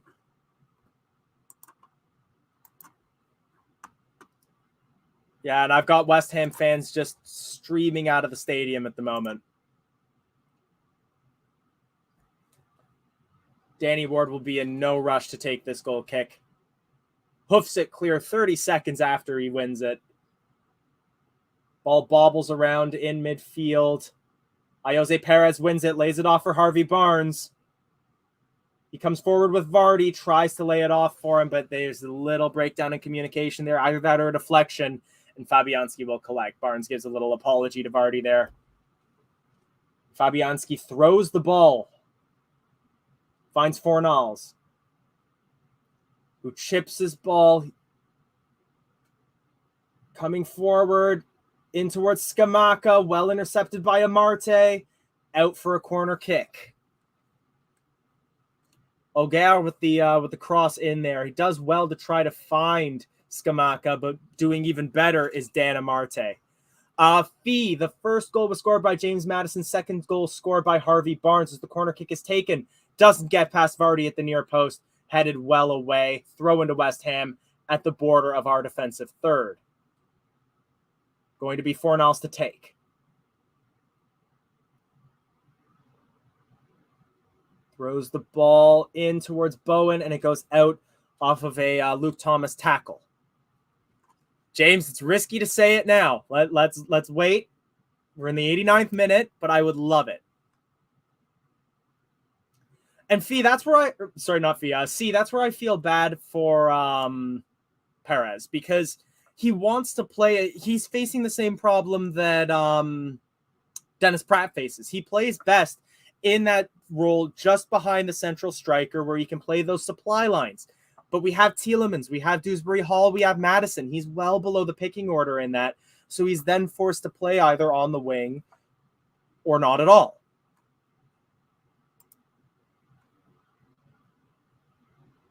Lofted ball from West Ham. Ball comes forward. It's with Scamacca. He's up against Amarte. And the littlest touch by Wilfred Ndidi there scuffs Scamacca's shot, and it's collected by Danny Ward. 4 minutes of added time. 4 minutes for us to keep this clean sheet. And Fee, for the second goal, thank you very much for the 99p super sticker. We always appreciate it. It helps us cover our overhead costs. Me, for example, like we do this on a volunteer basis, so that just helps us cover costs of things like our streaming service and the like. And when I say streaming service, I mean what we stream with. Like I pay for my own thing. Wout Faes clears the ball upfield, and it's out for a throw-in at the halfway line. Fornals hits that ball upfield, and it's collected just on the corner of the penalty area by Danny Ward. 90 minutes, 45 seconds played. We're almost through the first minute of injury time here. Paul, thank you for tuning in. We always appreciate having you come in. And again, for those of you new to the channel, when my camera does that, it's just a built-in feature on it because I'm using an actual photography camera as my webcam. It doesn't mean I've disconnected or anything like that. Danamarte plays the ball towards Wout Faes. Over towards Thomas on the wing. He hoofs that ball upfield. He's looking for Jamie Vardy, who tussles with Dawson. And it's out for a throw-in, and it looks like it's a throw-in for West Ham. Or no, it's a free kick for West Ham. And Vardy has some words for the referee in that regard. Declan Rice now. He plays the ball back. It's with O'Gara. Fornals. Back to Rice. Rice tussles free. Ben Rama, there's appeals for offside. And he is offside. 91 minutes 50. We're through half of the injury time at this point.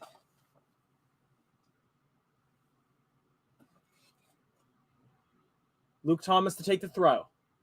Sorry, to Castagna to take the throw. Goes right to the West Ham man. Benrahma up against Castagna. It goes out for another Leicester City throw. Right in front of Brendan Rodgers. Through ball attempt goes off the West Ham man and out for an attacking throw-in. Steve with the £5 super chat. Thank you very much. We always appreciate it. As well, thank you to all who just tuned in.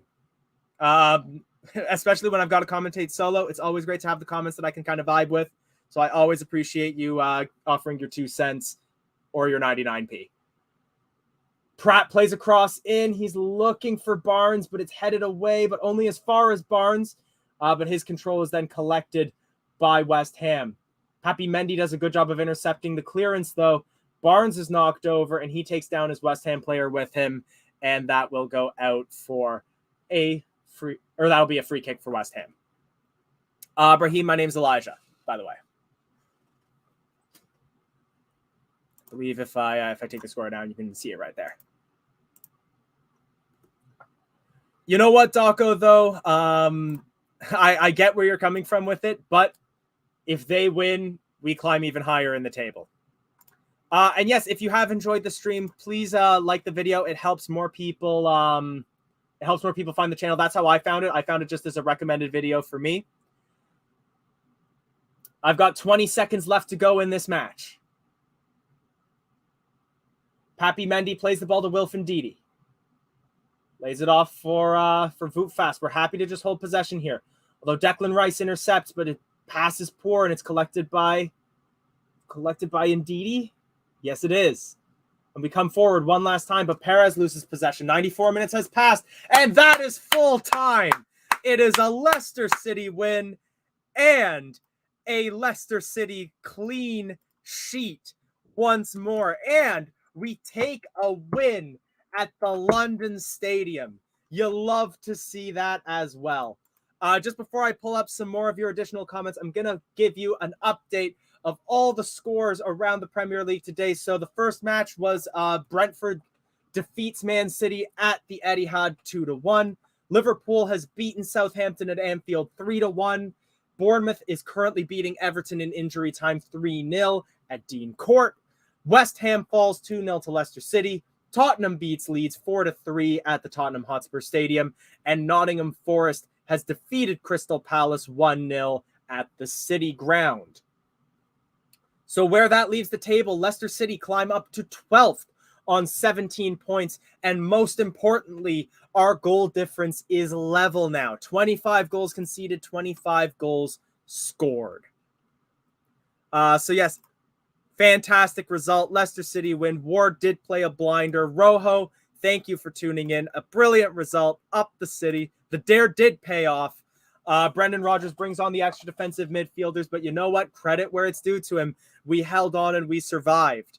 We are definitely staying up at this point. Say, we are staying up.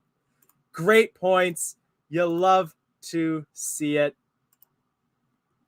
I don't think it's a worry for him, Andy. I'm confident that he was taken off as a precaution. He might receive a little bit of extra treatment, maybe at full time here, but I'm sure that he's going to be fine for the World Cup. Let me drop the link in the chat if any of you would like to join me for a few minutes before I jump off. Share some quick 1 or 2 sentence thoughts. Absolutely fair play to Brendan.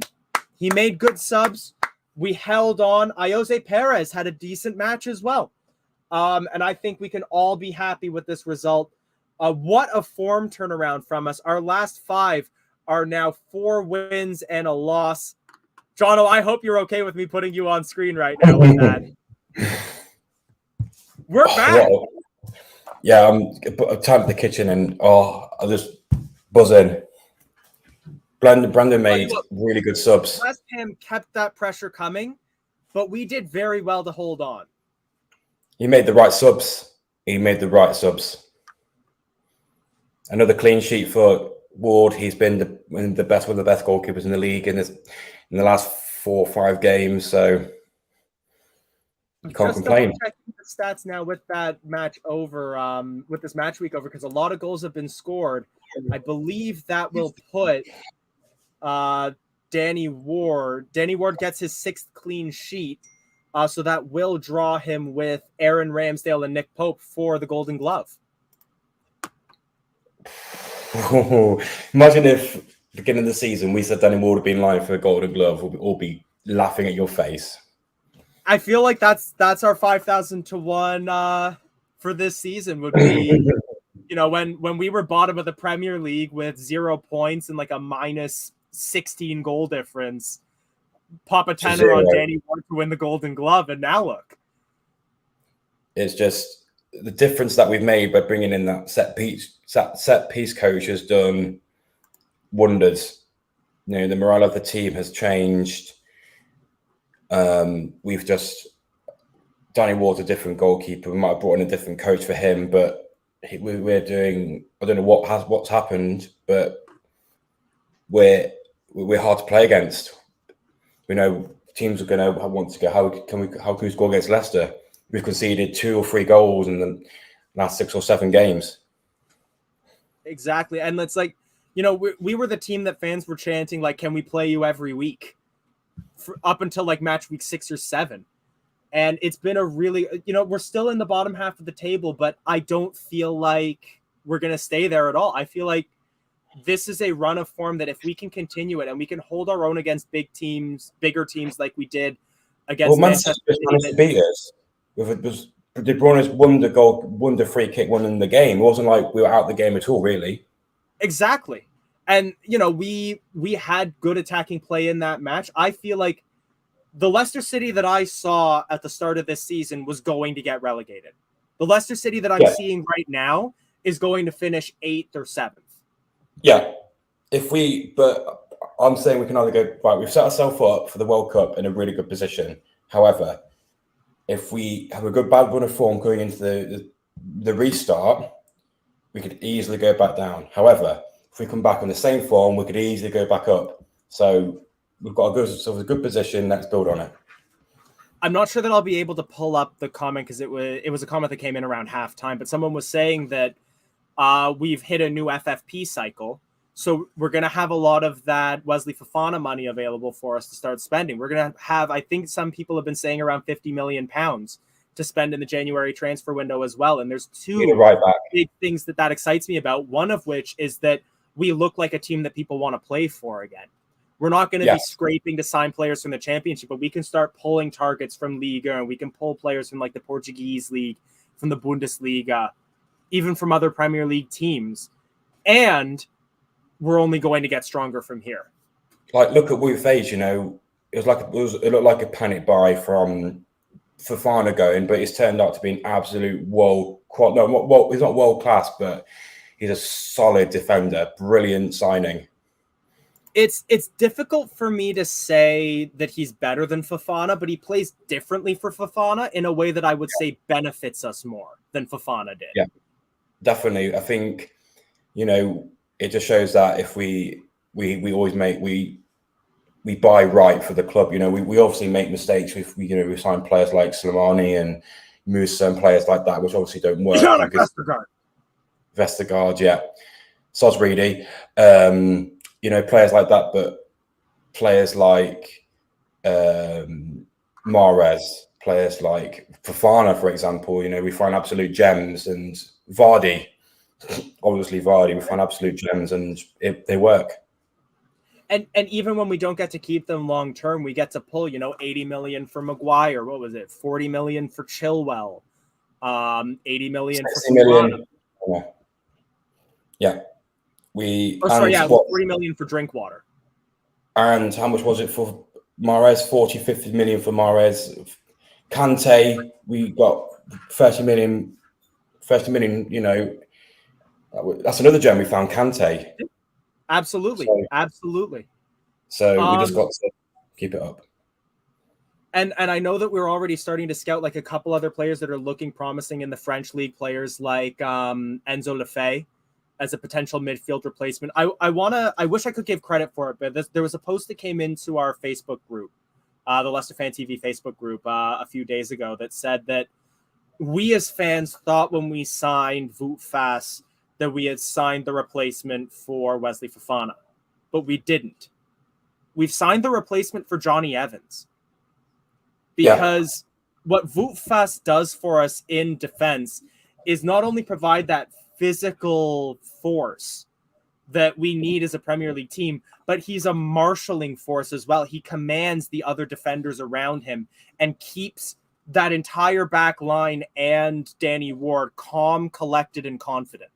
Yeah, and that's why I think Johnny Evans needs to stay on the bench, come up as an absolute backup, and just give that knowledge to them, keep giving them that knowledge and the experience that we have. Because the way Marty as well, he has really good runs of form, then he dips, but he's just been playing out of his skins. But anyway, I'm going to drop because I've got to get dinner ready. But I'm so buzzing. We've gone to the World Cup. You know what? I get to go out in the Foxes shirt for the whole weekend. Like, it's only noon here, so yeah, I'm gonna let you go. I'm gonna let you go, and I'm gonna start wrapping up the stream. Anyway, but thank you for joining me. Great stream, Elijah. We'll see you soon. And thank you all for joining us. I always appreciate it. Thank you very much for your super chats as well. Fee and C both came in with super chats today. Like I said, if you enjoyed the stream, give us a like, subscribe to the channel. It's not just me, but we've got Leicester City content coming out all through the week. Analysis, pre-match shows, away fan shows, discussions with other fan groups. So make sure to give us a subscribe, and I will see you for the next match. Thanks for watching Leicester Fan TV. Thanks to our sponsors, ADT Taxis, Everards, Pucka Pies, Pink Car Leasing, Leicester Riders, Hologram, The Fox's Arms, Peter's Pizzeria, Hope Against Cancer, and Newbie & Co Estate Agents. Make sure to follow us on all of our social channels at Leicester Fan TV. Visit our website, leicesterfantv.com.